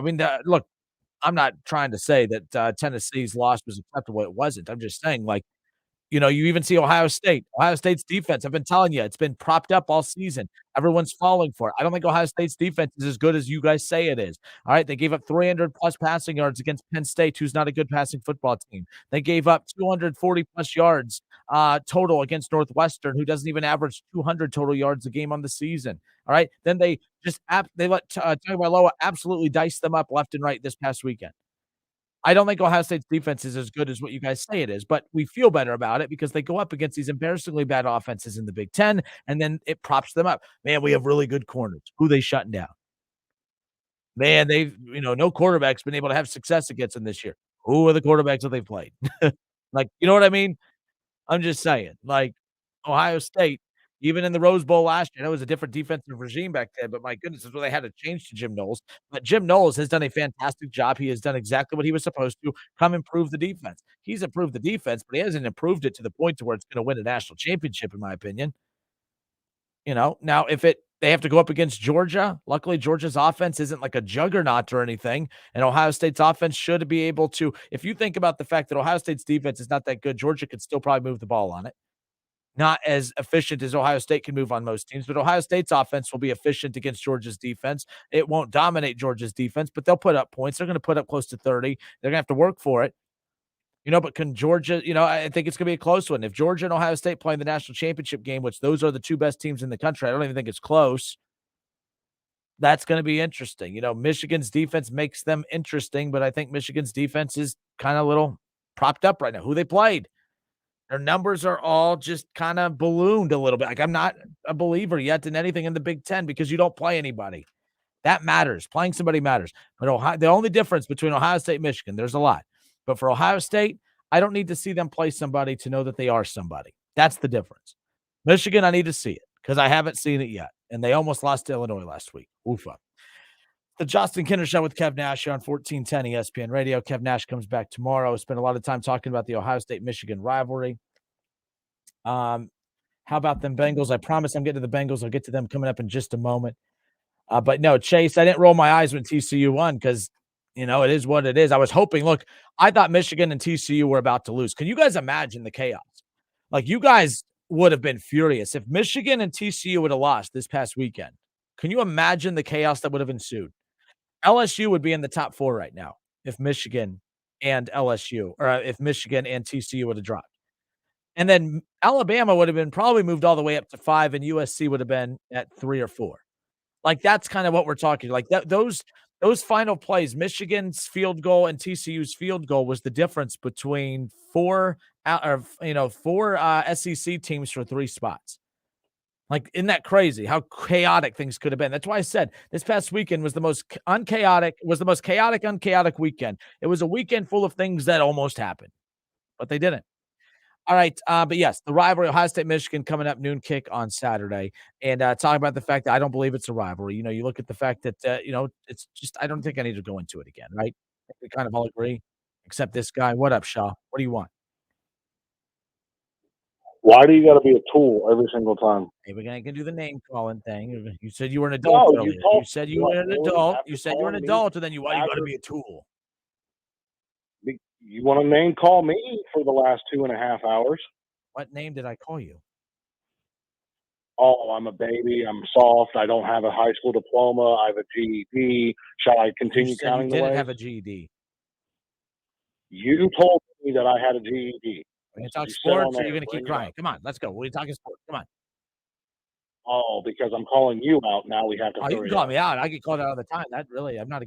Keep calling me out. That's going to slow the tears down with you. Keep calling me out. That's fine. But you want to sit there and prop up your little arguments, and then you have nothing to ever back it up. That's now I'm going to call you a name. I'm going to call you a big fat name that'll get me fired because that's the dumbest thing I've ever heard you say. I literally gave you everything to back it up. I explained exactly why the rivalry is not that much of a big deal to me. 22 years and then take off 10 more years. I don't need. That's what you and then said it's still 19 and it's still 19, 11 and 1. Ohio State dominates then. Shut up for 2 seconds. You ain't going to tell me to shut up on my show. Don't be a dumbass. I'll hang up on you. You're going to call me names. You're going to tick me off. I swear to God, you'll never call into this damn show again. I promised you that much. So slow it down and let's have a conversation. Yeah, let's have a conversation. No, bring it down. Bring it down. Quit treating me You're not like going a to call into my 2-year-old. show and call me a name on the air Quit like that. treating You're gonna me like bring a it down. 2-year-old. You're acting like Then a treat me 2-year-old. like an adult. So you Then said, treat me and like I'm going an to reset adult. it here. Let's slow it down. Cool it. All right. I open up the show. It's the greatest rivalry in sports. It's what everyone says. I don't believe it is. I don't believe Michigan has done enough in the last 22 years, especially even if you want to go back to the college football playoff, era that started in 2014. I mean, the separation even from that year to now is just absolutely insane. Michigan is not on Ohio State's level. That's not an opinion. That is a fact. You can't get mad at facts. If you want to get mad at facts, that's okay. But they are not on Ohio State's level. Getting one win for the fourth time in 22 years does not put you on their level last year, not even close. Michigan has never been on Ohio State's recruiting level. This shows how much little about this rivalry you know. No, but that's the Michigan thing I'm has trying to say. never Like, what are you arguing then? What are you arguing? If you would shut up and listen, you would hear. Dude. But you always have to cut me off. You always do. You never let me finish my point. You take half of what Get to your point, because even when you have time to talk, my God, that is the dumbest, biggest waste of my time in quite some time. I know I'm a pain in the ass, but my God, I literally explain myself. You're gonna say I say an opinion and don't back it up. I backed it all up. You can still disagree with me and say that this is the greatest rivalry out there. I don't think it is. I think there has to be some kind of competitive balance between both sides for it to be considered a rivalry. I think that Michigan needs to carry its weight. 4 wins in 22 years is not carrying its weight. All right. 1 playoff appearance since the inception of the college football playoff is not carrying their weight. All right. Winning the Big Ten 3 times in 22 years is not carrying your weight. That is not anything. You don't recruit. You don't dominate in recruiting. They don't dominate in anything. The only thing that they lead over Ohio State is the amount of applications that they have in a damn tunnel at their home field. This is ridiculous. You disagree with me, fine. Me and Tennessee, don't say that, I don't know how to deal with people who disagree with me. I had 5 conversations with people today on the air, on the phone, that all disagreed with me, and we all hung up just fine. Don't do that. Don't call in and don't be that way. And then, I'm the problem. I might be the problem, but that's fine. I may be your problem, but I'm not the problem. Let's just put it that way. You don't have to agree with me that you may think it's a great rivalry. That's fine. Tennessee, Jeff thought it was. A lot of guys, I know I'm in the minority on this. That's fine. But don't you dare say I didn't back it up. I gave very good, concrete reasons why I don't think it is. Ohio State is not Michigan and Ohio, to be the greatest rivalry ever. You have to be playing for something. This is the first time in back-to-back seasons in over a decade that we're talking about Ohio State and Michigan actually playing for something of any kind of significance whatsoever. I said it in the first part of the show. Some kind of competitive balance has to matter. Michigan has 4 wins over Ohio State since 2000. Penn State has 5. Purdue, the boiler freaking makers who play in a high school field, who are garbage, they've beat Ohio State 5 times in the last 22 years. They've beat Ohio State more than that team up north. Michigan has 3 wins, 1 less. All right, the team that you think you're so much better than, they have 1 less than the almighty Michigan. Wisconsin has 4 wins. Iowa has 2 wins over Ohio State. You only have 2 more wins than the horrible Iowa Hawkeyes program? Stop it with this. This is not a rivalry. This is a matchup dominated by Ohio State that since you guys were babies have been told by your parents that this is the greatest rivalry, this is the greatest rivalry, and it's not. It's not the greatest rivalry. You have to have some kind of competitive balance in there, and it's not there. It's just not. Michigan's been to 3 Big Ten championships. Right? They have 3 Big Ten titles, since 2000. 3 Big Ten titles, 1 playoff appearance, 4 wins over Ohio State since 2000. Ohio State, 11 Big Ten titles. They've gone to the playoff 4 times. They've appeared in 5 national championship games. They've won 2 national championships. They've beaten Michigan 17 times. They dominate on the recruiting trail. They are the whole reason that the Big Ten just got a $1 billion TV deal. And if you took Ohio State out of the equation, Michigan wouldn't even get them $500,000. So I don't want to hear it. I'm not crazy for that. You want to call in and have a conversation? Do so. I'm fine with that. But no, don't tell me I didn't give concrete reasons as to why I believe what I believe. 518-1410. We'll be right back.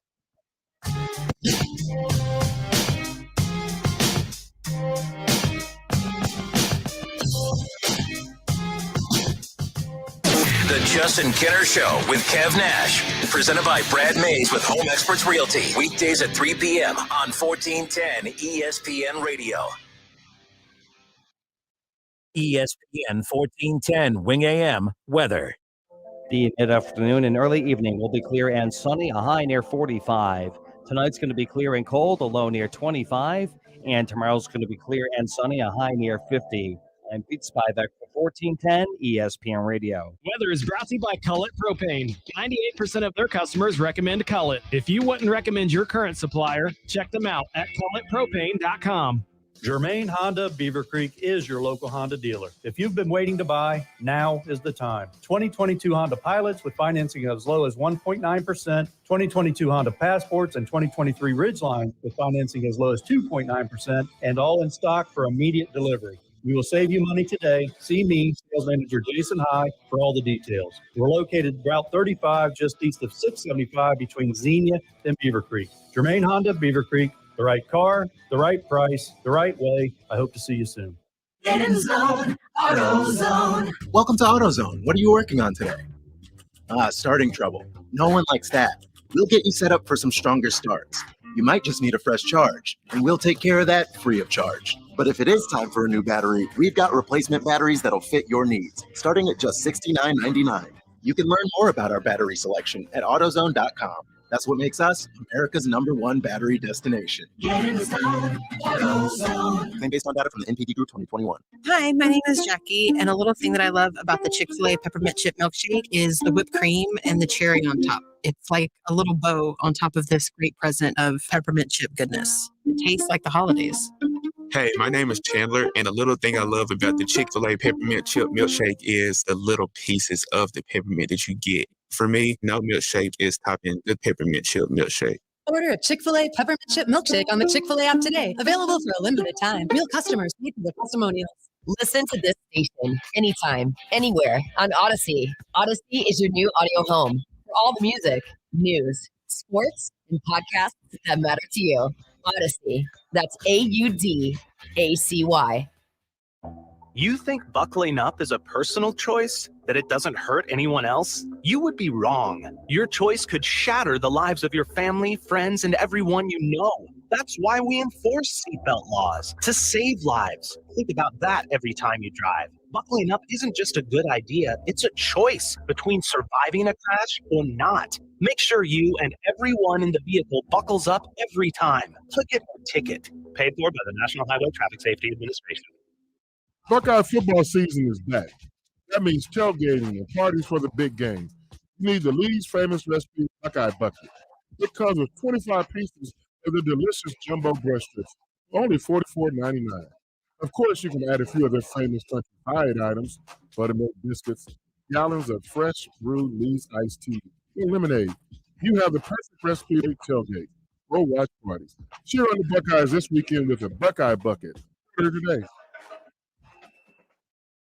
Have you heard? $5,000 sign-on bonus. That's right. My friends at Cordell Transportation are now hiring Class A CDL drivers for home daily dedicated lanes, no touch freight, with brand new equipment, and offering a $5,000 sign-on bonus paid over 18 months, paid orientation, company 401k. Plus, they're now hiring recent truck driving school graduates. Apply today. Online at CordellTransportation.com. Driven to succeed. FanDuel, America's #1 sportsbook, has all your favorite bets. From the money line to point spreads to player props, make every moment more. FanDuel Sportsbook, official sports betting partner of the NFL. Hey everybody, it's Stephen A. Smith, and everyone knows my feelings on Cowboys fans. But really, Justin Kenner, you're a Cowboys fan and a Browns fan? Lord have mercy. I don't know what the hell to do with y'all. I really don't. It's the Justin Kenner Show with Kev Nash, weekdays from 3 to 6 p.m. on 1410 ESPN Radio.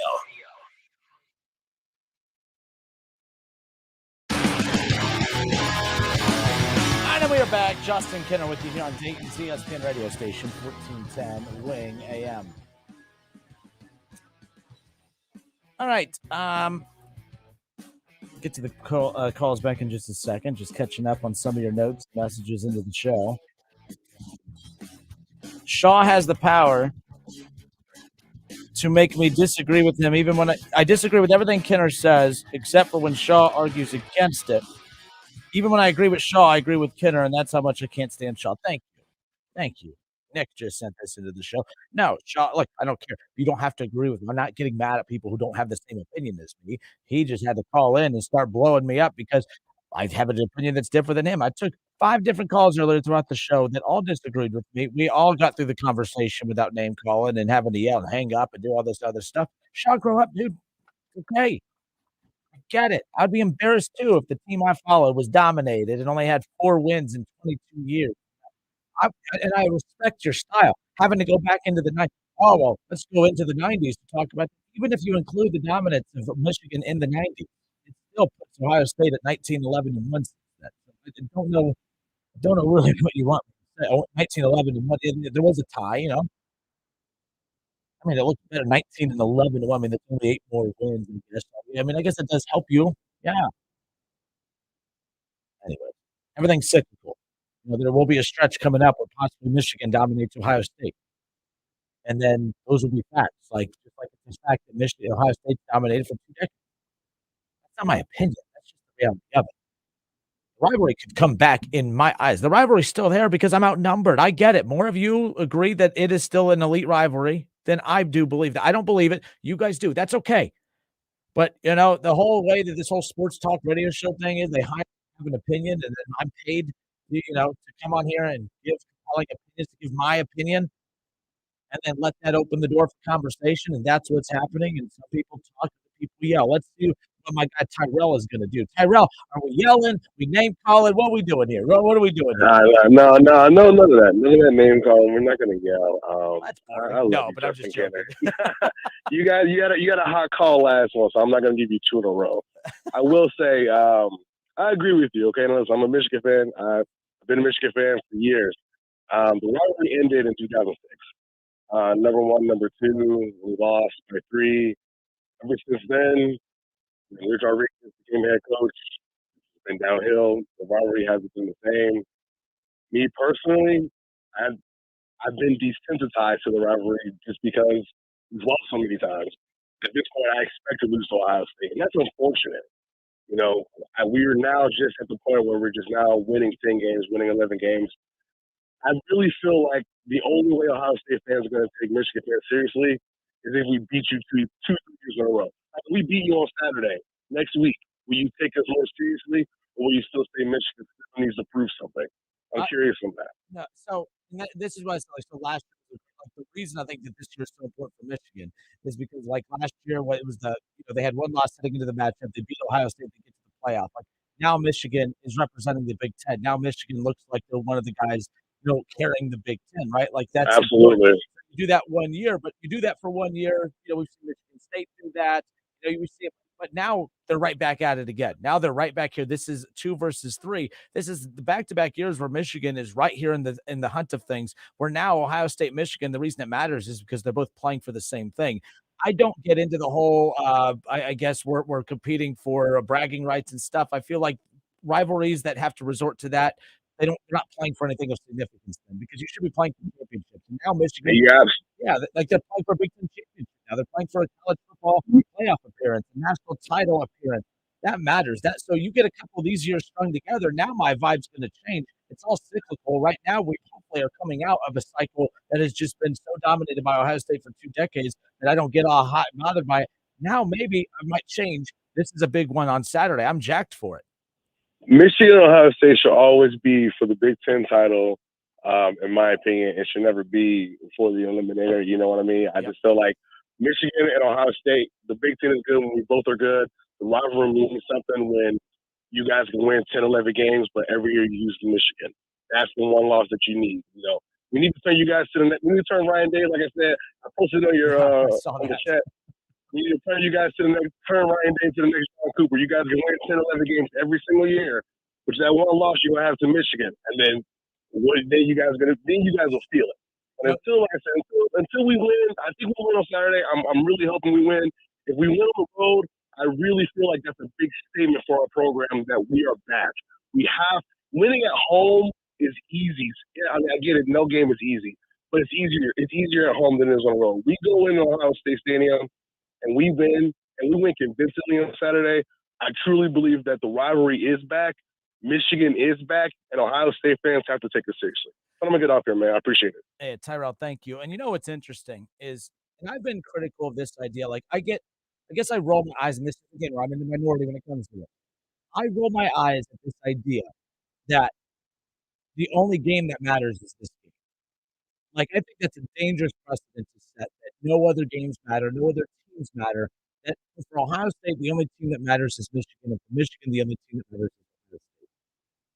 And the reason I say that is because if you're going to take a team and make it the whole point of your existence as a program, wouldn't you rather it be a program like Alabama that wins 7 national championships over a 12, 13-year stretch, not a team that just continuously underachieves? This isn't me taking shots at Michigan. It's just the reality of it. This is why I get annoyed with like when Ryan Day. I feel like Ryan Day, it's all not lip service because I think he knows the importance of it. He acknowledges the importance of it. But sometimes when I hear, like when I heard, let me put it this way, when Urban Meyer talked about Michigan, I believed it. And you believed it, right? Like when Urban Meyer did press conferences and talked about the importance of beating that team up north, like even Urban Meyer on the Big Noon Kickoff, he does it like he still gets this weird intensity to him when he talks about that with Ohio State, Michigan. I don't get that same vibe from Ryan Day. And I'm not saying he's doing anything wrong, but I think what he's doing wrong is trying to make it only about that. It should be only about Michigan this week because it's the biggest game of the year and it comes down to this matchup. But if I'm going to make my whole existence of a program being about having to beat them, I want to beat Alabama in recruiting. I want to beat Georgia in recruiting. I want to get to the playoffs more than Alabama. I want to get to the playoffs more than Georgia. I want to beat Georgia. I want to beat Alabama. Why do you want to beat a team that continuously underachieves in the same conference that you just annihilate year in and year out? And everyone always tells Kinder's trolling. I'm not trolling. I need this. I think it is a step back to make it about the game only. I think it's silly. I think it's cheesy sports propaganda. I don't fall for it. I don't get all warm and fuzzy for it. You know what I get warm and fuzzy for? National championships. We had Jim Tressel on the show 2 years ago. And I remember asking Coach Tressel about this to close out the interview. Coach, if you could beat Michigan and not win if you knew the outcome, if you could pick the outcome of a season, if you could beat Michigan and not win a national championship, or win a national championship while losing to Michigan, which option would you pick? And he laughed, and he did exactly what Coach Tressel does, which, by the way, this is not a bad thing. He didn't answer the question. He answered both. Well, winning a national championship is always the goal, right? Always the goal of a program.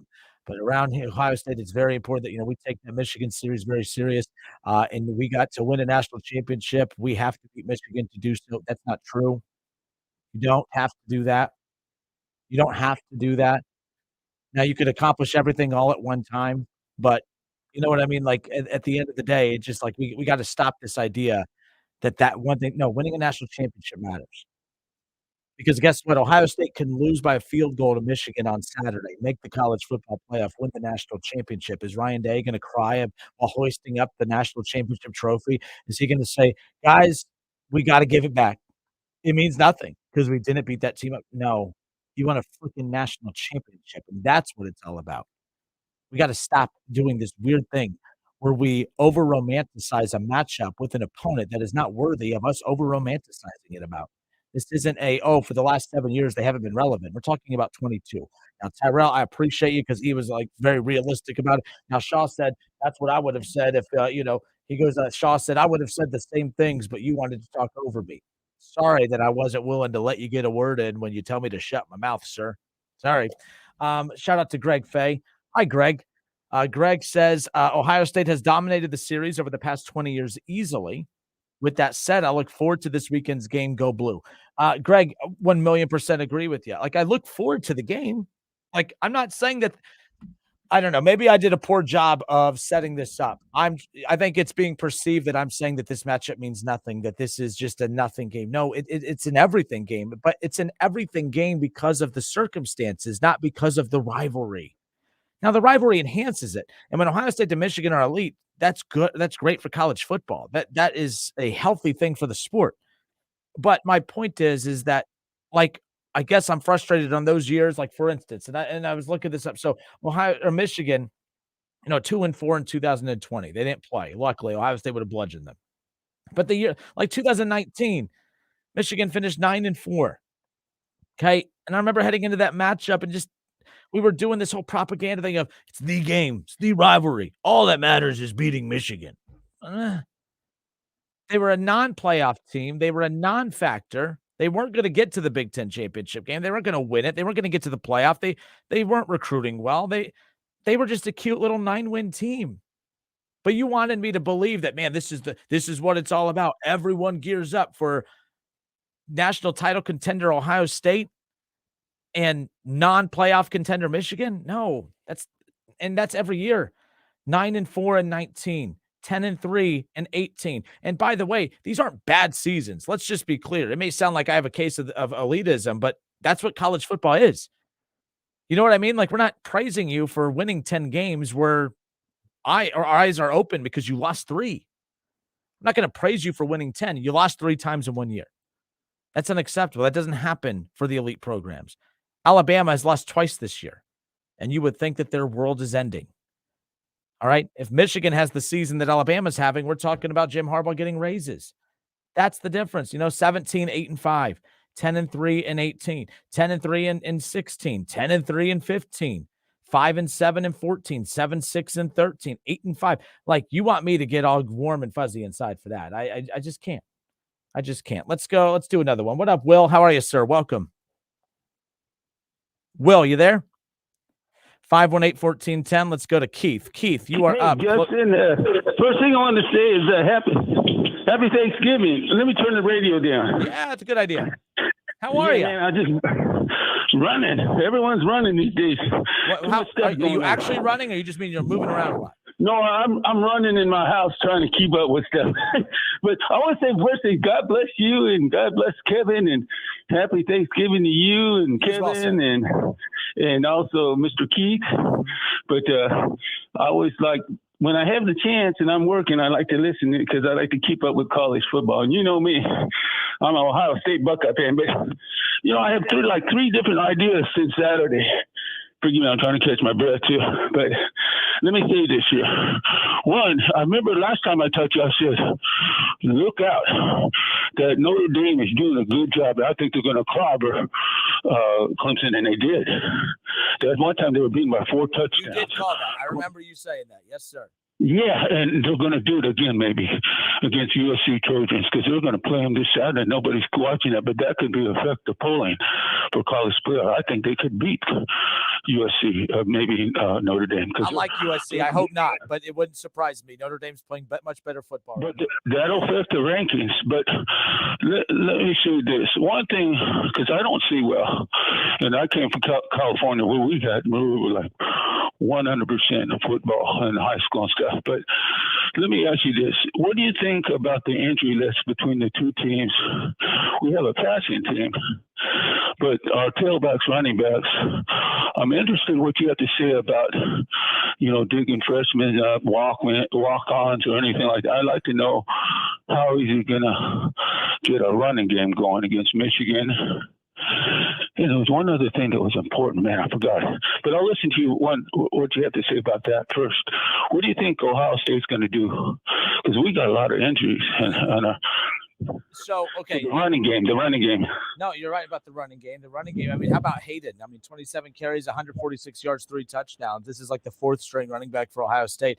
Look, I think Ohio State's strength is also their weakness. Their strength is the fact that they can get a big performance like that from Hayden, but their weakness is the fact that they have to rely on Hayden. That's not a shot at him, but that just shows you how banged up they are at that position. But that's how deep they are.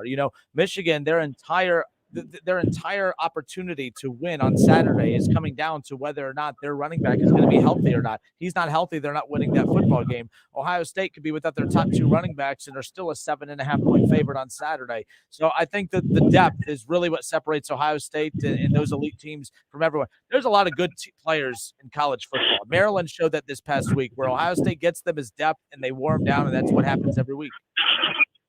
I wish I could remember that. Third thing was really important, but I'm kind of a Notre Dame fan. You know, I don't like them, but then I like somewhat a little bit about their team, and I'm glad that seem like they're getting better. They're ranked 15th or 16th in the nation now? Yeah, they're doing much better. And Keith, thank you so much for the call, man. I appreciate it. Yeah, by the way, they are getting much better. That's the one thing I've said. You know, the unfortunate part about college football, the big difference between college football and college basketball. College basketball, you can get hot and save your season. College football, you can't. UD last year started out very slow, and they still almost made the NCAA tournament. And all they had to do was win their conference tournament. But college basketball, you get multiple opportunities to go dancing. College football, you don't.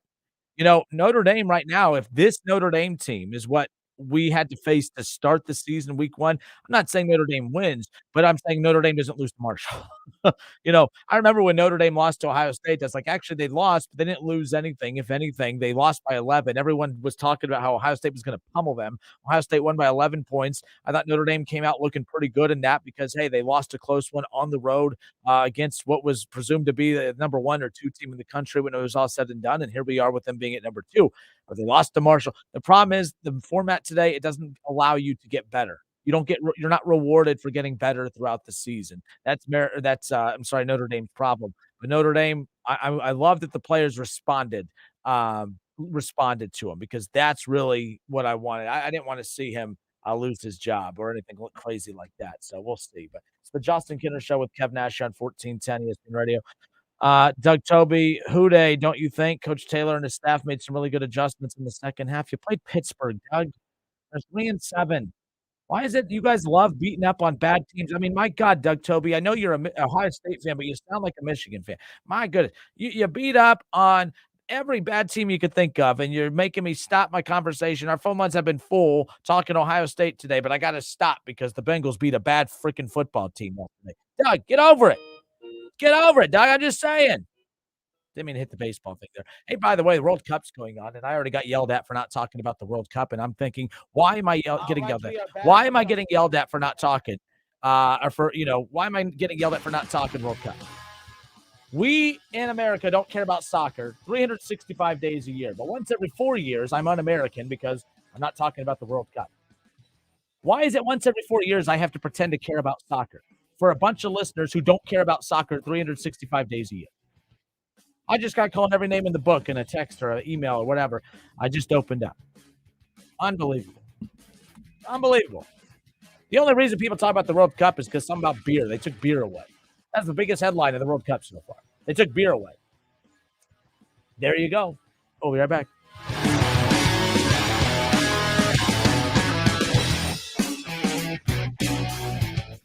It's the Justin Kinner Show with Kev Nash. Justin, you're awesome, baby. Right here on 1410 ESPN Radio. Houday Nation, Betfred has come all the way from England to the great state of Ohio with over 50 years of sports betting experience. No emperors, no movie stars, just a sportsbook you can trust. The Betfred Sportsbook app will be available on January 1st, 2023. Until then, download the Bengals app or go to betfredsports.com and have a chance to win Bengals tickets and exclusive merchandise. Official sports betting partner of the Cincinnati Bengals. Must be 21 plus. Gambling problem? Call 1-800-589-9966.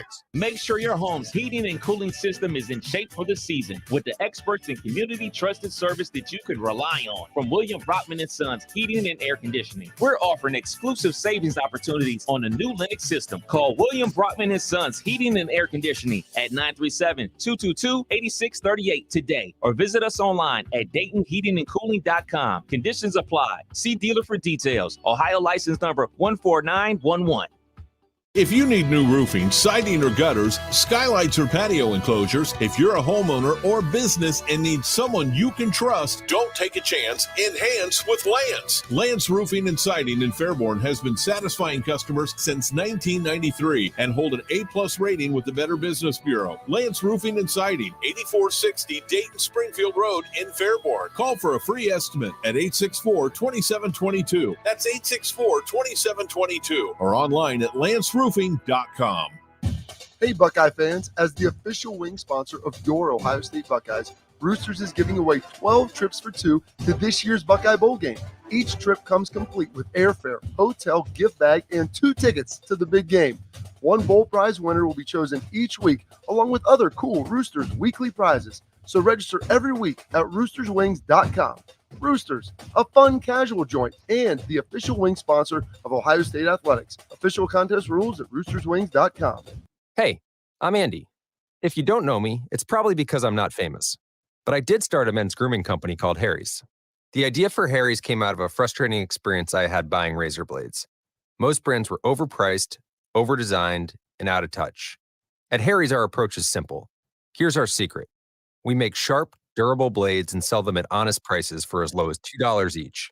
We care about quality so much that we do some crazy things, like buy a world-class German blade factory. Obsessing over every detail means we're confident in offering a 100% quality guarantee. Millions of guys have already made the switch to Harry's, so thank you if you're one of them. And if you're not, we hope you give us a try with this special offer. Get a Harry's starter set with a 5-blade razor, weighted handle, shave gel, and a travel cover, all for just $3 plus free shipping. Just go to harrys.com and enter code IMPACT at checkout. That's harrys.com, code IMPACT. Enjoy!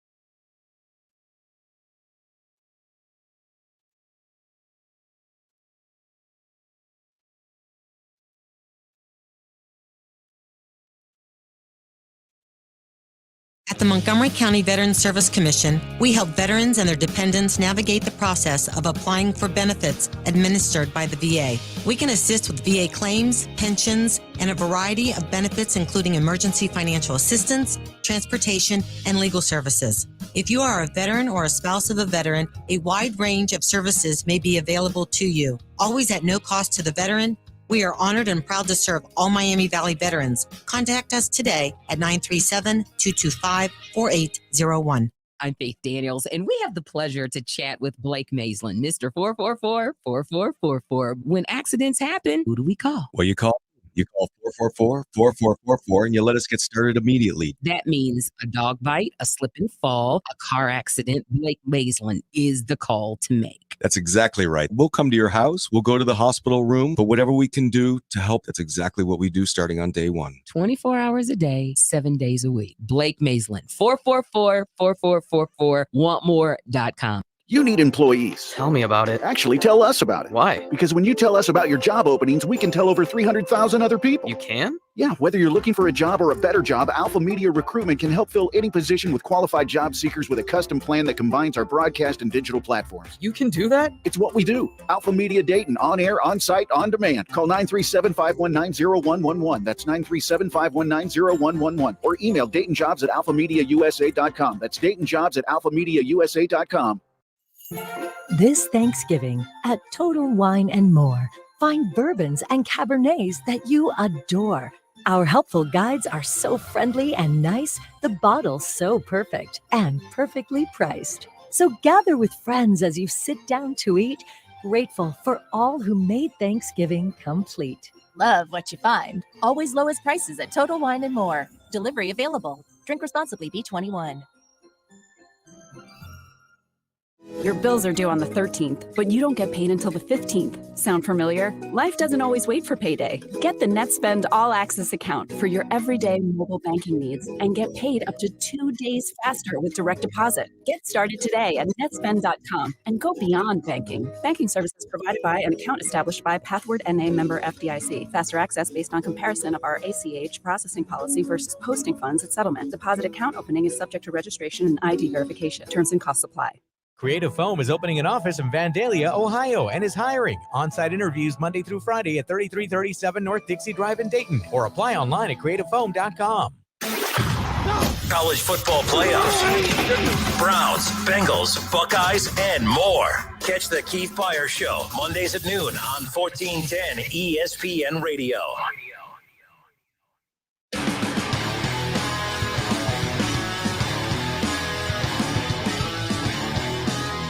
right, everybody, we welcome you back. Buckeye Roundtable coming up next.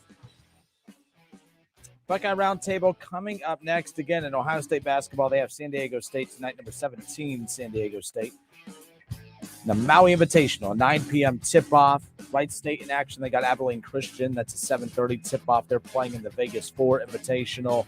UD will tip off on Wednesday as they have Wisconsin for the Battle for Atlantis. So a lot of fun invitational matchups coming up throughout the week. Of course, college basketball in full swing, as we've talked about before. But now we're starting to get to the real swing of things. We're getting past some of those easier non-con matchups and getting into the ones that really matter. Again, UD and Wisconsin, that's going to be cool.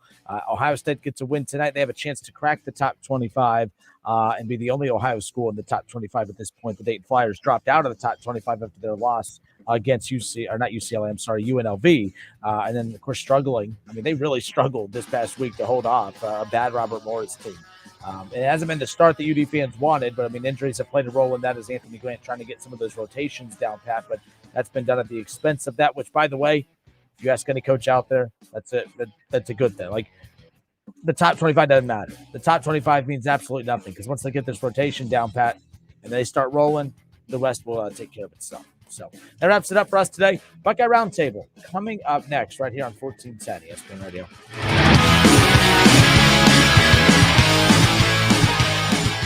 The Justin Kinner Show with Kev Nash. Presented by Brad Mays with Home Experts Realty. Weekdays at